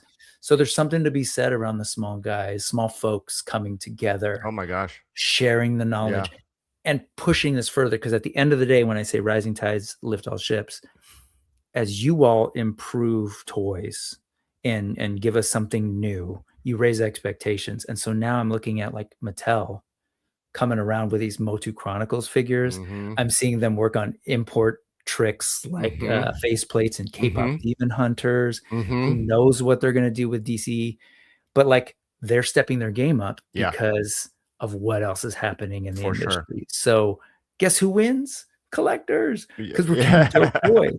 Totally. So, but you're so right though. It's like the tide, raises all ships. And like you said, with reaching out to people like, Jason and Craig and Marco from like Meta Travelers, the Legendary. It's like there's all these people I have just in my like, redial, like quick dial to say, hey, what do you think about this? And they're just like, hey, yeah, I'll help you out. It's just the community's amazing, dude. Yeah, I'm missing some people. There's a lot of people I talk to, but even the Four Horsemen, as you guys know, they're part of my production team. They're handling project management and facilitating the factory connection. And so I'm talking to CB about stuff, and Chris and George and so good Bill, who's my project manager. It's like we're always talking about how can we do these things and what's the best way to do things, and it's amazing to be a part of it. So that's Mancuso, right? Who?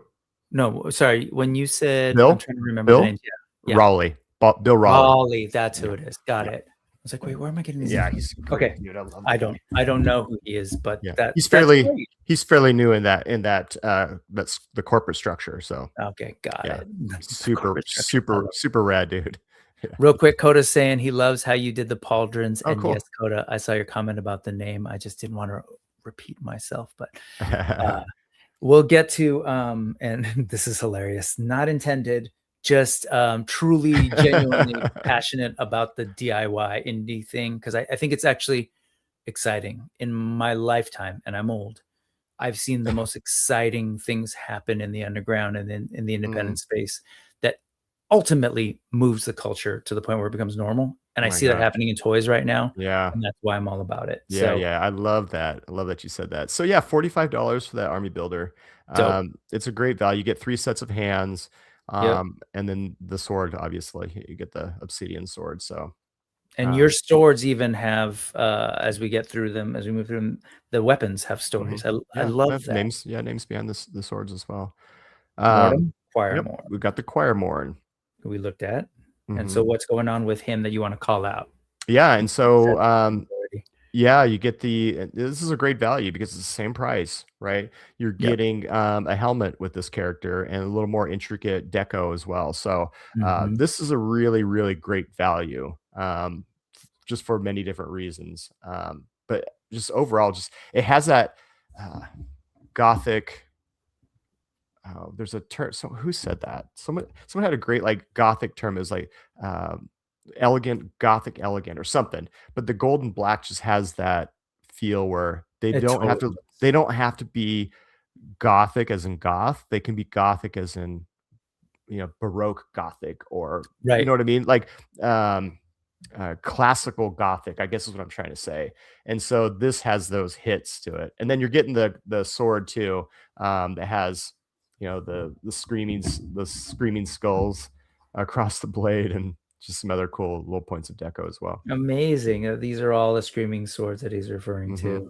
And then you get the 3 sets of hands as well. And then what's different also, and the helmet, which you called out earlier, but yes, you kind of see it here. And he has more of the champion pauldron set too. So it's a different pauldron than the Mortem Resonant. The Resonant has the spike on it, and this one has the it's like a skull with ram horns. You'll be able to see further down in the gallery of how those pauldrons look too. It's Corthanis has the same ones. So here's Corthanis. We talked about his story earlier, and so he's real pivotal in this world. But he's another $45 figure. Yep. Same kind of thing. unique sword. He just, basically has the Choir Morn style champion armor, and like I said, it's the dirty, ashy white armor with the gold hits on it. Kind of gives it that, the deco that would make sense for him. So really stands out, really pops. I have them up on my shelf over here. They're kind of falling apart due to being prototypes, traveling and stuff. So they're held together by blue tack, super glue, and whatever else I can whatever else, chewing gum, anything, anything, wires. Yeah, it's funny. I love the hands too, the sort of the skull details on the back of the hand. Really, really cool. And I wanted to have the open hand that you see that he's wearing right now to be either almost like a holding hand, but if you look, I extended the index finger, so if you turned it, it kind of has like an evil point, like he's kind of doing like this. Sure. So you can use it in different ways for like kind of more of a dramatic pose. Like imagine having the grip hand on one, and then he's kind of reaching out and doing that point with the other hand, or you turn it, maybe he's holding the stone or something in the other hand. So I wanted to kind of be multifunctional, not just a point, but also something that could be like holding something as well. Still 4 pairs of hands, and you're trying to maximize what. Actually, it's three pairs of hands. So you're seeing the open right here is the same as this. Yeah. So 3 pairs of hands. Thank you. I didn't mean to missell. Oh, it's all good. Raceland is saying he really likes 2-handed sword characters, and most of these are right. How do you have thoughts on what they're going to be able to do? Yeah. Oh yeah, for sure. Those things. Yeah. They'll be able to hold them, and yeah, especially when you have that butterfly shoulder, you get that range, and the double elbows, of course, too. So that's really beneficial in getting that overhead swing. Very cool. And then, so let's talk about, before we get into the let's go and break down the deal. So there are a couple of different things going on in here. So let's talk about this. Let's go and just throw it out there. Yeah.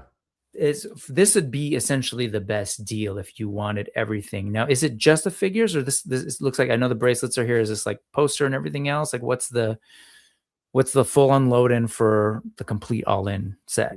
Yeah. So this one, you're going to get all the figures that you see above. We only shown the 3 above. Who did I miss? We're also missing, we're just missing the, might be further down. Okay. It's a little, okay. Oh, here we go. No, those are, okay. Never mind. So if you look to the right there, you can see there's an artist blank. So there is an unpainted, kind of like a test shot version of the Mortem. I see. At $35. And so this has no deco. One of my favorite types of figures across any platform, any maker, are just the gray versions. They're fun if you want to customize them, they're great, but the detail really pops on them. The light just loves these gray figures. And so I had to have one. I had to have one in the campaign, and it's, $35. There's another option too, where you can get a 3-pack of them. You save like $5 per figure with a 3-pack, but this is included in the all-in bundle. And then there's another version of this one too, which is the ethereal edition. Which is, I was trying to see him, but I didn't know where he was listed. It's probably right there. Yeah.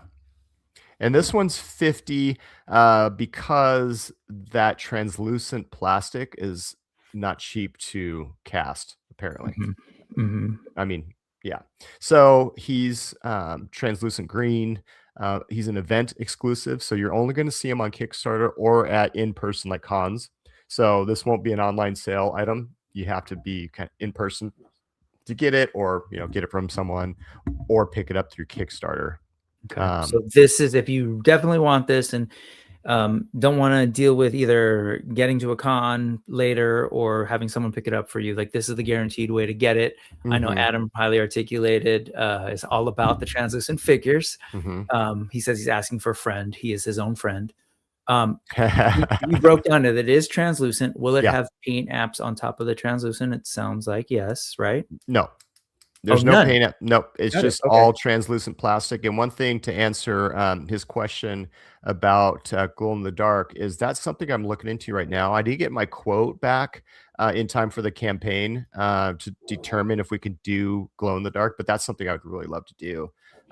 Same with the deco for the regular figures. If I can get that green to also be a glow in the dark like for the eyes, Yep. for it to be like day glow, like fluorescent during day, and then shut the lights off Great. and the eyes glow. I'm gonna definitely do that, and I'll update you guys on that as well if that's gonna happen. And generally speaking, the day glow is kind of like you don't see it until you shine the UV thing on, right? So hopefully that's doable. Well, Yeah. it'll be green. So when I say day glow, I'm just saying flush. Oh, you're literally saying, okay, like It's you can glowing just during the see it daytime. without UV. Got it. Yeah, and then when you have lights off, then it should do like a glow in the dark effect. Okay, is what I'm hoping. It's my plan. I don't know. Do you have you any glow light UV figures at all? Have you seen those? So like, totally aside, I am ultimately a toy fan, and I love to share this guy who is. Let me get rid of this for a second. This is, I forget, Forge Master or something, but when you hit this with a UV light, the orange pops like it's nice fire. That's awesome. Does he glow in the dark?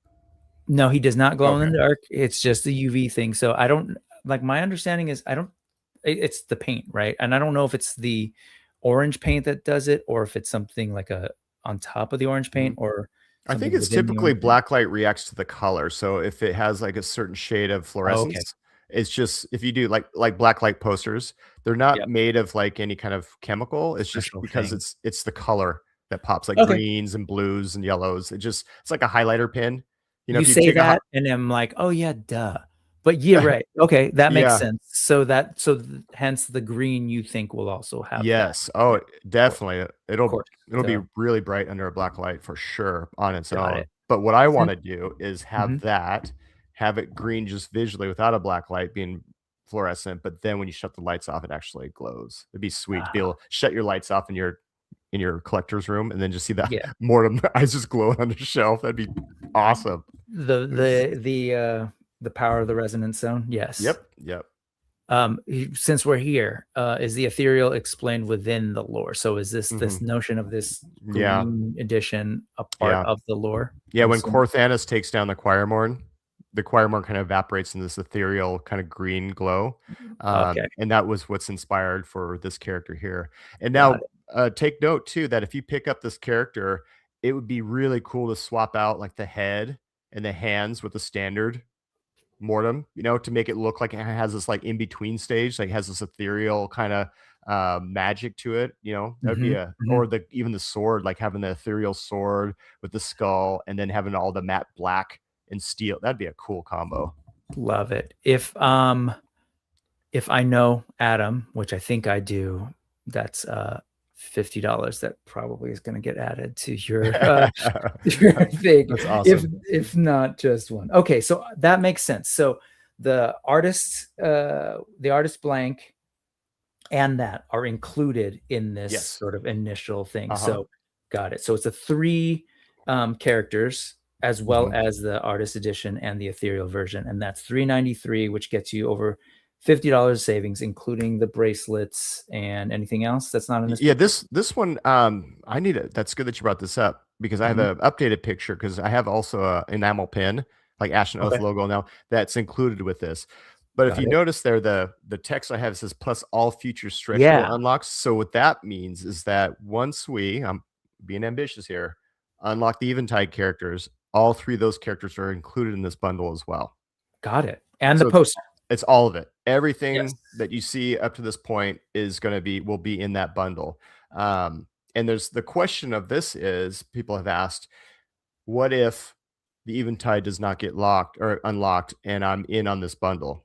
Right. On the description for the all in, it says that anything that's not unlocked, you'll just get a credit for. So in the backer kit after late pledge, you'll have a credit for those 3 figures that you can apply towards another, like an artist blank or a ethereal, whatever you might want to do. You're not going to miss out on anything. You're just going to reallocate it towards something else. Love it. Okay. That makes sense. Yeah. Have you talked to somebody about the backer kit and setting that all up already? Are you talking to Adam at all? Or maybe other people? I have a rep through backer kit that. Okay, great. If you want any insight, like people who've done it, so Adam, I have questions. highly articulated. Okay. Maybe reach out to him. I'll give you his info. Please. And yes. Might make you grumpy, but no, but it's all doable, because for the idea of crediting and how do you actually set it up so that you can do that is something you have to think about ahead Yes. of time. Yeah. Yeah, the rep, I had that same question with this Great. package right here with them. They said this is Uh-huh. how it's not traditional how we Uh-huh. would do it, but this is how we can do it. And so there's Okay. ways that she can actually apply it. But I Very would love cool. to hear, I would love to talk to Adam about some Yeah. best practices for backer kit for sure. Yeah. I mean, yes. So okay, It's yeah, hook me up. our practices, and then maybe you'll discover something else. So Yes. okay, how about this? Now, so these are the ones that will unlock. And again, if you do the all-in, they're automatically thrown in for that Yes. price. And if Yes. you didn't hear that earlier, if these, for whatever weird reason, don't unlock, but they will. But if they don't unlock, you'll be credited those figures. So this number will essentially go down if it doesn't include these next ones that are Well, going to it'll be the same number. You're just reallocating those towards other product. That's what, sorry. Thank you. What he said. Yeah. Don't let me take money away from him. Yes. So you'll still have the 393 credit and you can put in other figures. Yeah, totally. Yes. Okay, got it. So here we are with the figures that will unlock. This is the one we looked at earlier, but when in the photo we saw, we didn't quite see his whole loadout. So why don't you break this down for us? Yeah, so this is Vesperon, and you're getting the Vesperon character. You are getting, you know, his signature sword, of course. The Mempo mask that fits nicely over his head. We have soft goods. This cloak right here is a custom cloak by C. Jessam. Nice. Very well tailored, wired cape. I have it bent up that way to kind of fit it in the picture, but it's a full length cloak. So Okay. it goes head to toe, distress fabric, has a cool like leather strap with a nickel ring in the middle as a connector, wire around the face, and then wire around the collar, and then wire down the front sides. And so actually Nice. right here I can probably show on Oh, screen. cool. Hold on, let me zoom in here. Oh, okay, yeah. No, I'm glad that you stated that on Dorclair. You just stated it, that you had to get in the photo, but this is helpful. Yeah, so it's distressed and then wired here and then wired around. Gosh, it's beautiful. Really, yeah. So anyways, you can kind of see, and there's some tailoring on the shoulders. There's some tags across the shoulders and across the hood as well. Love it. That you can see. But yeah, they're really, really nice capes. So that, and then you have yeah, I mean, that alone. Sorry, I was just gonna say that alone. If you were to buy that in the aftermarket, like how much would that, if you were to kind of do the math in your head, folks, you're like 55, how much would that cape be? Right? I buy. Yeah. I'm like, oh, you know, there's like a $25 cape. Great. Yep. But now I got to go buy the cape. And I'm like, oh, it's actually like a $50 figure now. Yeah. Oh, totally. Yeah. Totally. This makes sense. Okay. And so it ups the price a little bit. So we go to more of a deluxe figure price at 55. Cool. And then you get the 3 sets of hands as well. And remember, this is all Kickstarter prices. So you're probably looking at a 10 to 15, 20% increase later at retail price. So prices typically go up post Kickstarter. So you're coming in early, you're getting the best prices you're going to get on these figures. So it's good to get in. Again, yeah, consider backing this thing, helping make it move, and getting a deal, especially with the all-in. Okay, so this is the curfew we were looking at. He had the mask on in the photo, I think we were looking earlier. Under the same stretch goal unlock of 230,000, we have the the cape, Mempo mask, the double axe, and yeah, you can see a little more clear of like his chest piece, and all of these are double weapons. Yeah, I thank you, Raceland, for pointing that out, because these are beefy, beefy weapons. They're fun. But again, see my comments about the fantasy. Yeah, doesn't mean it has to happen. Yeah, swing it with one arm. And under the same unlock, same 230,000, we have the Talon watch, and this one's $45. So a little bit less. We don't have the cape, things like that. So yeah, you get 3 sets of hands, and you got the dual daggers. Oh, they're not, more like short swords, but yeah, people like to call them daggers. But yeah, so that's that for these guys. There's also one other character that is in my lab in the paint booth that has not been revealed yet, but is included in this bundle. It's a secret character that I'm going to showcase this coming week. And it's a new stretch goal that falls between our campaign goal of 150 and the 230. It's not much more than our campaign goal. So there's another figure that's going to be coming that if it gets unlocked, once we hit the 230, that will be included in that whole bundle as well. There's a stretch beyond the stretch. Stretch beyond the stretch. And I'm saving, that was like my ace up my sleeve. And so that final character will be announced this coming week. And tell me about the weapons pack. Yeah. And so this, so this is the Morn weapons pack. They have the aesthetics of the Mortem. So you have the scythe, you have the short sword, and you have the single blade chopper axe. And that's a $10 Kickstarter exclusive. So it's only going to be available through Kickstarter, and it's a part of the stretch goal unlock as well, which is included in that bundle as well. So like I said, it's everything that you see up to this point that's offered will be included in that bundle. Very and cool. if you're ever curious about the bundle, if you look at the description, it has a bullet point list. It details everything that's in it. Yep. Okay, and I think that pretty much is it for the items, and these are some of the things. Oh, there's the pin earlier. Here's the pin. Regarding that logo, Brian had a question. Brian Brink, the other BB, who is the master of all Kickstarter charts and crowdfunding charts. He's curious about the ASHEN OATH logo. Have you talked about that before? Kinda here or there. I haven't really talked too much about it, but I wanted something for the logo to be runic, like kind of something that would look like a rune or something like of an ancient alphabet of some kind. So I knew the aesthetic had to be kind of within that space, but then I wanted also to have like these aha moments of like, once I say what it is, you're like, oh, well, duh. Well, it's ASHEN OATH. It's the A and the O together is what makes it. So I wanted to be familiar, but at the same time be kind of, like I said, runic. But it's, once you see it, you can't unsee it. Now it's like, oh, there it is. Exactly. And then I've heard people comment about, God, wouldn't it be cool to have like an exclusive weapon? Like if it was turned the other way and the points of the A was like the dagger part, and then you hold it the other way around. So it's like this kind of disc kind of weapon. I don't know. I thought that'd be kind of a cool.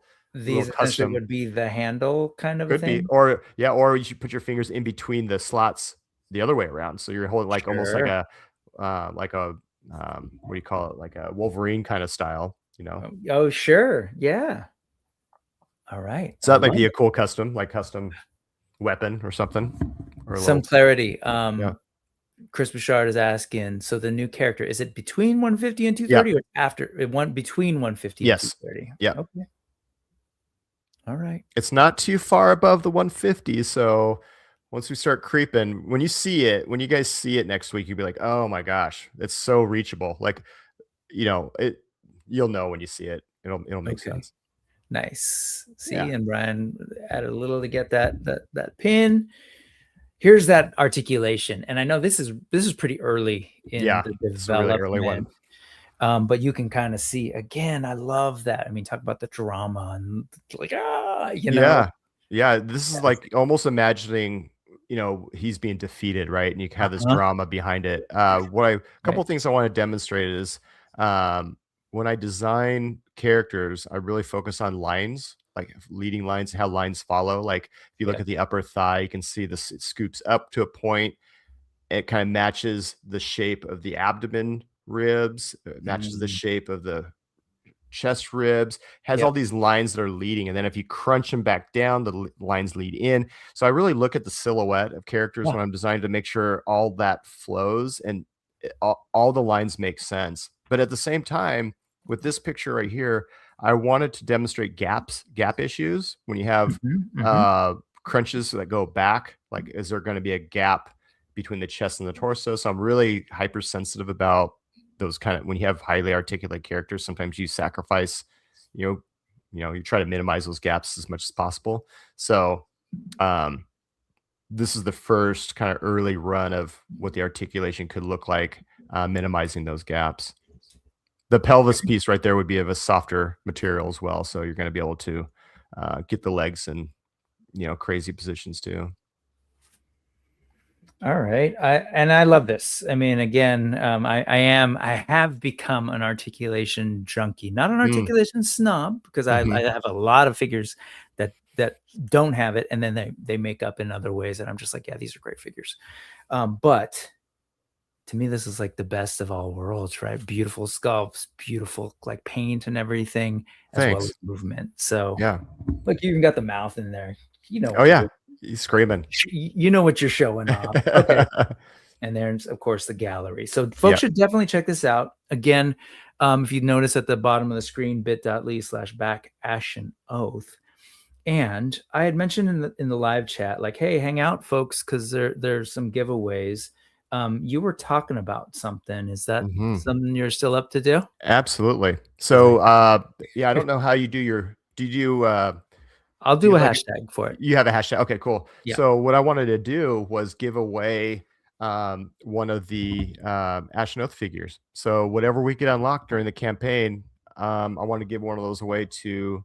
It's up to you. It's your choice. You can go for a deluxe Vesperon character. You can go for an ethereal character. You can go for any of the characters that get unlocked. Whatever. If we hit that big one, it's all available to you. But I want to give away one of your choice of any of the ASHEN OATH characters using this hashtag we're going to pop up here. So okay, cool. And now this is all contingent. We got to make sure, the project has to get funded, of course, and we have to hit those goals to unlock the characters of choice. But whatever that gets unlocked, I'm going to let you choose, and I'll send one out to you. Okay, so on that note, it's real simple, folks, because this is what we're trying to do here. Back ASHEN OATH. Hashtag, one word, back ASHEN OATH. Yeah. If you're watching right now, this is only for the folks who are here now. Go ahead and type that in, and hopefully I'll start to see those entries come up. Sure. So go ahead and type that into the chat. But as we're waiting for that, just a couple of things that people have brought up. Hey, maybe that ASHEN OATH sort of custom weapon could be like a shield with 2 sword attachments. Ah, that's a good one. I mean, it could be multiple things, really, story-wise. Yeah. Let's see. That's cool. Twizzler seeing that picture of the skeleton screaming, the resonance screaming, and say, yep, I want to pose that on the shelf just like that. Larry seeing it and feels like, based on the articulation stuff and these photos, it's going to move amazingly. Yeah. Let's see. The chainmail are mini skulls in spots. Looks awesome. Yeah. Both in the chainmail and on the sword, right? Yeah, the chainmail, the picture of you see the mortem arched and back, that's the old like vanilla chainmail. What I decided to do was to make those into like skull links, like all these little tiny skulls that are they're almost like rivet size skulls, but they it's a lot. It took a lot of time to place those skulls, but it was definitely worth it. Gave kind of a cool darkness to it, I guess. It's beautiful. And I've always wondered too, like, as we move forward, like how much of this, I guess, because, it's digital now and we're cutting steel with like, CNC machines that can take it. So like we're able to get that detail. And I always just sort of wondered, will it read in plastic form? And it always does. I'm amazed when I see these things like nowadays, the detail. It's incredible, the detail. Like, those Dremel, like those tools. It's just insane. And you're working with 4 Horsemen to produce these, so they're no stranger to beautifully sculpted details, and they'll make sure that the factory will get them. So they're familiar with challenges and different ways to solve problems, and that's one of the reasons why I wanted to partner with them. Not only to build trust in the community, but also wanted to make sure that what I want to deliver was possible. Very cool. Yeah. Okay. So I would love to do a drawing for this in a little bit. So definitely get those hashtag back ASHEN OATH things. Totally. But I'll see this before we do that.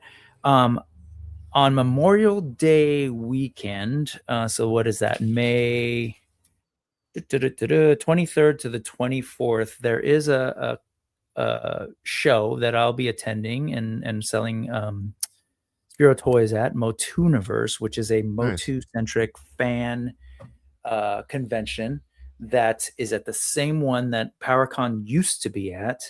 There's a wild amount of guests in this thing. The voice of Shiro will be there, Melindy Britt, the voice of Skeletor, Alan Oppenheimer, the dude who was Blade in the 87 movie, Anthony DeLongis will be there. The designer, William Stout, who's known for all sorts of amazing artwork, but also for the concept art for the 80s movie. This will be a week before that movie comes out. So like, hopefully the Motu frenzy is going on. Yeah. I'm saying that because I've got a couple of passes as well. And so I will say to folks, if you're genuinely thinking about and able to access this is in Southern California in Redondo Beach. I have physical free pass tickets that I would love to give away. So I will just say there's not that many people watching right now. I will say for all the folks that could message me by DM, actually, you know what? I will say first come, first serve. I've got a limited amount, but I got a good amount of them. Thank you, Mikey, from Attorney and Royalty, because he wants us to go really well. I want this to be a successful thing. How about this? After, when this video goes up, after, not during the live stream, but after, I will say the first 10 people for this stream, for this video, to just put a comment in there and say, I would love to attend Motuniverse, and give me a little bit of something about how dope ASHEN OATH is in that comment. Nice. I will, I will gladly reach out to you and send you a pass. Just do me a favor and make sure that if it's not clear to me how to get in touch with you, because maybe your name and YouTube is different, just be ready to look out for that message, but I'll probably comment you back on your message and hopefully you check those. But if you don't, tell me where to send you a message and I'll get you these passes. So that's again, Memorial Day weekend. I'll be there. Savage Crucible will be there. Spirit Toys will be there. I think, knock on wood, we're trying to make sure that Brutal Realm can be there as well. So, your fellow indie folks who've done Kickstarter figures, they'll be there. And then a bunch of all the guests that I told you. So if you're interested, leave a comment after this video, the live stream ends. The first 10 people on this video to comment with that you want to go to Motuniverse and tell me a little bit of something about why ASHEN OATH is dope. That's Okay. awesome. That's Hope that's clear. Real quick, Al Toy New Jersey is all-in backer. And Al, if you just got here, if you haven't, type in the hashtag that you're seeing on the screen right now. We're about to do a draw for a national figure. Now, again, these figures, we got to hit that 150,000 and beyond to 230,000 so we can actually unlock figures. So if we get to 150,000 and this Kickstarter's a go, the winner of this draw will get one free figure of their choice from Mr. Brian Burke. That's right. And I'll sign it. If you'd like for me to sign, I'll sign off on it too. I'll give you a little signature. It'd be awesome. When you get a signature on this figure, you get the signature of the creator, the artist who conceived this stuff, the storyteller, the sculptor, the painter, the entrepreneur, the one-man army. Okay. So we're about to do the draw, folks. So hopefully you got it in there. I'm going to go ahead and do it in 5, 3, 2, 1, and here we go. There's a sound. Oh, no. Nice. Drum roll. It's coming. Who's going to win? Hey, Bank 2673. Nice. Bank 2673, you just got yourself. Congratulations. A free ASHEN OATH figure signed of your choice, provided that we back this thing. So you also have a vested interest in maybe backing too. Yeah, so, totally. And get an additional figure. Congratulations. So absolutely. Congratulations. Congrats to Bank. Congrats. And thank you to everybody who's watched. There are a couple questions. If you don't mind, we'll close out with addressing some of those. Also, Ben K, make sure I said it was Bank. Or whatever. Maybe it's Ben K. I'm not sure what it is. But I thought you knew. Message me Instagram at Von Burke Studios. That way I have your information and just let me know who you are. And then keep track of things. Congratulations, Ben Yeah. K 2673 Yeah, message. get a Brian hold of me, Burke. dude. Get a hold of me. Cool. And he'll note Gotcha. that, and you'll, when this thing passes, on April 30th, Yes, sir. we'll note you. We got this. Erwin Papa, dope artist, Hey, dope dude. person. We went Congratulations to the on your same high Kickstarter. school. Yes. Yes. And his successful Angriest Kickstarter. Warrior. This guy is no stranger to Kickstarter. He knows what's up. Aryaga, best of luck. We're backing you. They're going to be doing their Kickstarter as well. Can't wait for it. Okay. So to close out, there are a couple of questions. Let me go ahead and let's get us here. And I had a couple starred questions. And if anybody else has some questions, throw them out now. Justin Mohan. Justin Mohan, thank you so much for watching. By the way, if you missed it, he said your stuff is dope and good luck with the Kickstarter. But he has this question: how deep are you into the designs? How many? I'm assuming years ahead are you? Oh, how many waves ahead? Yeah. Waves ahead. That makes more sense. Yeah. As far as how deep, I see. You're probably wondering how far am I out with designs? How many waves are you thinking of characters and stuff? Oh gosh, it's hard to say. I mean, I know I'm at least through the second wave of characters, like the next run of them, like the additional Eventide characters. I have a really special, kind of a unique character that I want to release. This will be more of a good guy, like a definitive, like he's the good guy, like he's a good guy. So, yeah, not goodish. No, he's a good guy. He's good.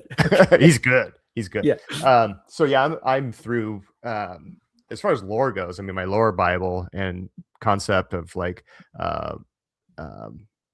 environments or lands or areas is pretty deep. I have pull from that all the time when I'm doing characters or storytelling. So that goes pretty far out. But as far as designing character, I don't have anything sculpted, but I do have concept sketches and different things like that of what the next wave is going to look like and beyond. I mean, I want to keep rolling, keep doing really cool, series of the figures and, graphic novels or comics and things like that. Like once we get the ball rolling, I'm going to look out to find that artist. I'm looking for that artist that has that really gritty kind of look that I'm looking for that can help do at least a cover to kind of show the idea of, the direction we want to go in. More music I'd like to do, like commission more artists. And then, who knows? Let's see what motion looks like as far as anime or movies. I mean, I'd love to go build a strong enough, concept for someone to look at and want to pick it up. All right. How about this? What's a character in your lineup that would use a great sword? Curfew, I could see doing that. I mean, he loves the heavy weapon kind of aspect of things. I think Curfew would be that, or Quiremorn also I could see as being, because they're pretty epic. The Mortem that has a gold embellished armor. So I'd say those two. Yeah, they come with two short swords, right?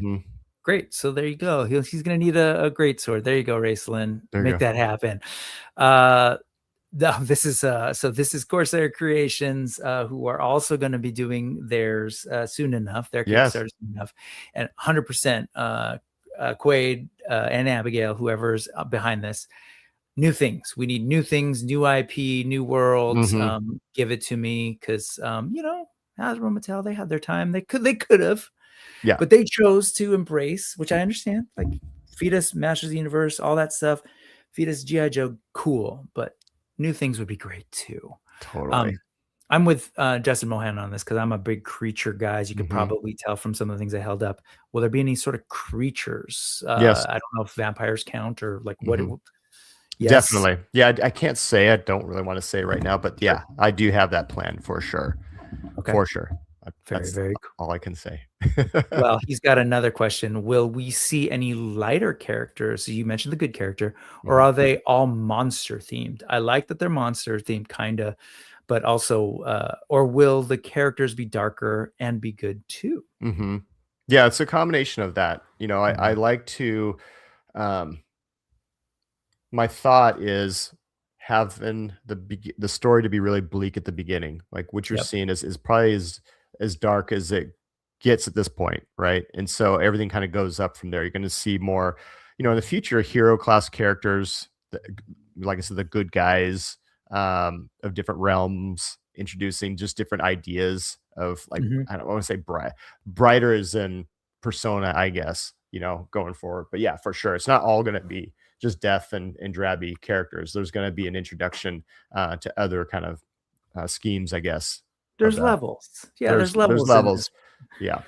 Okay, very cool. Let's end the question segment just as more of a comment, but this on your note about, so you're not, you're good. So listeners, not geeky at all.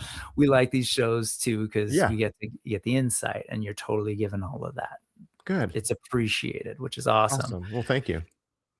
So, hey, man, thank you so much. Is there anything else that we missed that you want to let folks know about other than the upcoming shows? I'll show that in a second. Is there anything else? We got 10 days left on the campaign. For some of you that haven't backed a campaign before, the trends, typically how it works is you'll see within the first 40 hours of a campaign, you're going to see about 30 to 40% of your build. So we reached that no problem with the first 2 days.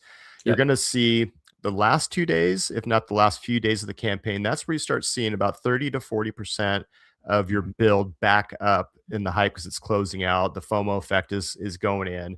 And that middle between stage where we're at right now, coming to the end of that, is this plateau that you typically make up about 30 more percent of it. And we're hitting those marks. So we're hitting those marks. I'm really confident, as far as getting funding go, but my eyes are set on the big one, like the 230. I want to get all these characters out. I want to get those all in packages. I want to get everything out there available. And I want to get Ben his free figure. I want to get that, of his choice of anything that he can choose from. So, and he wants to get me the Eventide figures as well. So come on, guys. Exactly. So the health of our campaign is looking really good. It's going to take some work to get the big stretch goal, but I think we're going to get some really great momentum here in the last week and last few days of the campaign. But for my peace of mind, if you can get some pledges in during this plateau, it'd make me feel a lot better that way. So I'm checking, I check on the hour at least on how the campaign is going. So any kind of movement that you guys do is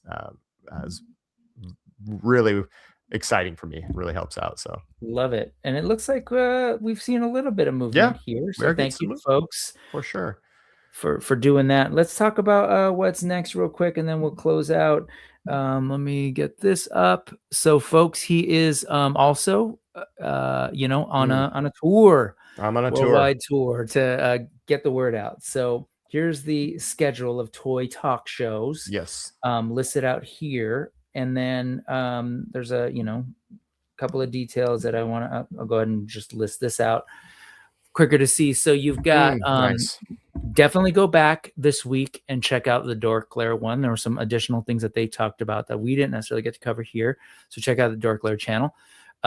We're here on the 19th for Brick Something. Then you've got tomorrow at 7 p.m. Pacific, Let's Talk Toys.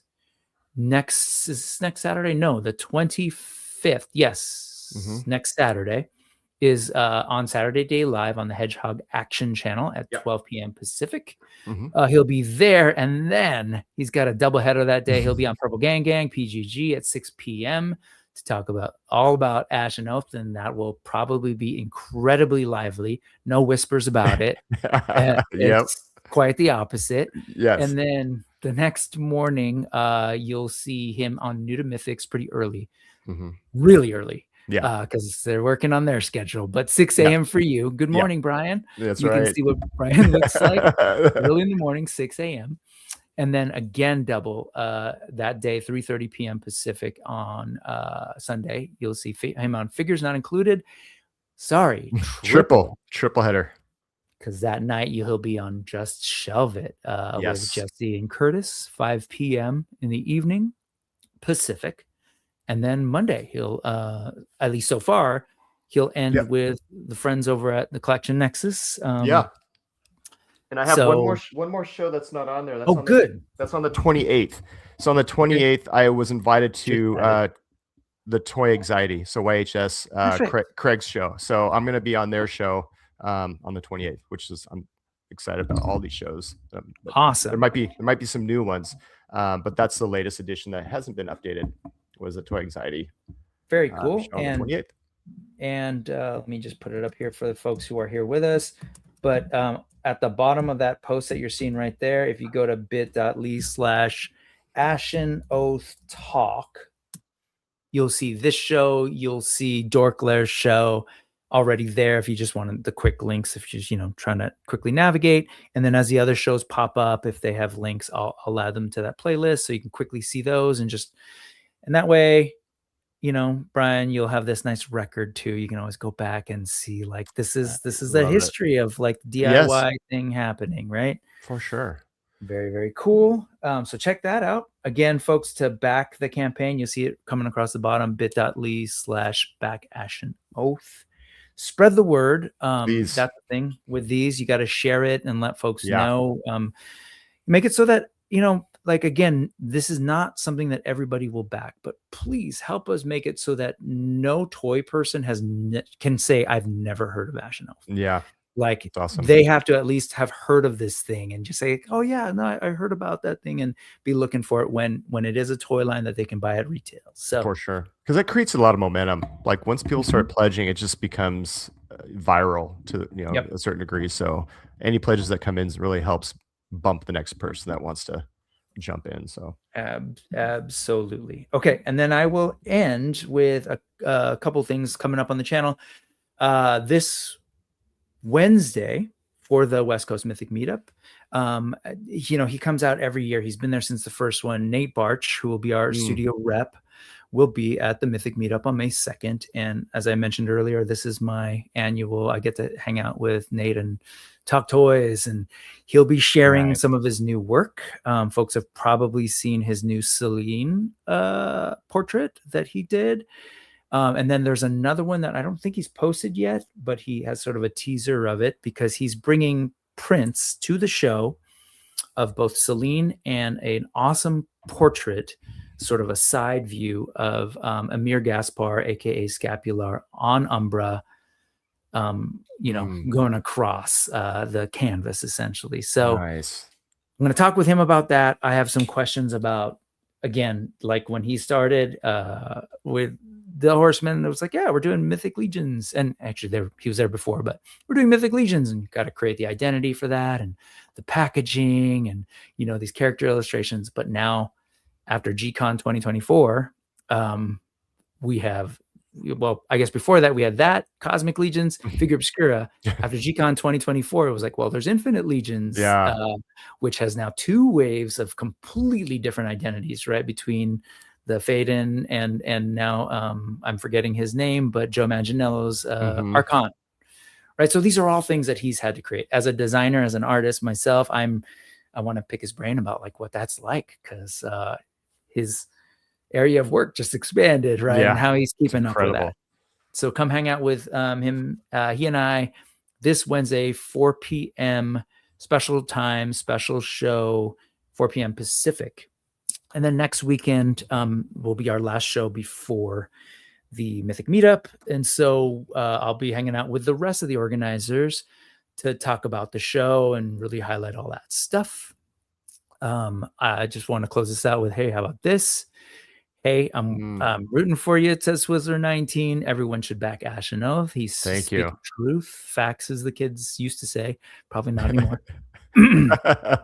Chris Bouchard says, can't wait to see the new character this week. Exactly, because that's when it's going to happen. And then remember bit.ly/ for the playlist, and then coming across the bottom of the screen is bit.ly/backashenoath. And so I don't want to forget this, because I did mention I do have those passes. So this is that conference. So at the Torrance Marriott Hotel on May 23rd to the 24th is the Motooniverse show. And let me refresh this so you can see some of the, it's at motooniversecon.com. You can see all the different guests in addition to the ones that I've already mentioned.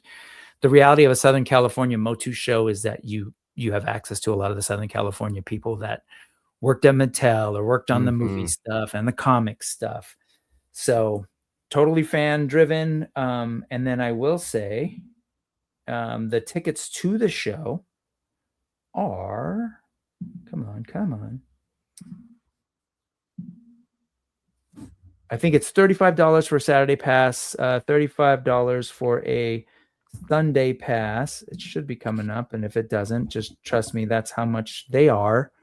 However, as I said, if you leave a comment on this video after we end this live section, you can win 10 free passes on this video for this by leaving a comment about Motooniverse and about why Ashen Oath is dope. That's awesome. I love that. Cool. Very generous. Hey, man. Thank you for coming back. Yeah, man. And hanging It's my out pleasure. again. Thank you so much. Yeah, I was excited last time just to talk about like the overall thing and what you've done. And this time I'm really glad to concretely talk about what you've got going on. Well, thank you so much. And thanks for everyone in chat. Great questions and great feedback. And, it's refreshing. It's a nice breath of fresh air being holed up in my studio, just watching the Kickstarter. So it's just nice to break free and talk to people. So thank you so much. Nice. All right, folks. Thank you very much. There's a lot of different things that we went through, but thank you for watching. Thanks for hanging out. I hope everyone has a good week. I will say this, you're talking about the good-ish and the darkness. I'll just say that right now, it seems like there's a lot of weird, dark things happening in the world. And let's hang on to each other. Let's hang on to like indie toys, building a dope community, and like all these awesome toys that we get as we watch the world do crazy things. Yes. So, all right, man. Back Ashen Oath, folks. Thank you very much. Goodbye, everybody. Go check out Ashen Oath and all the things. And thank you. Awesome to hang out, dude. Let me end this, and we'll just check in real quick. Goodbye, everybody. Thank you again.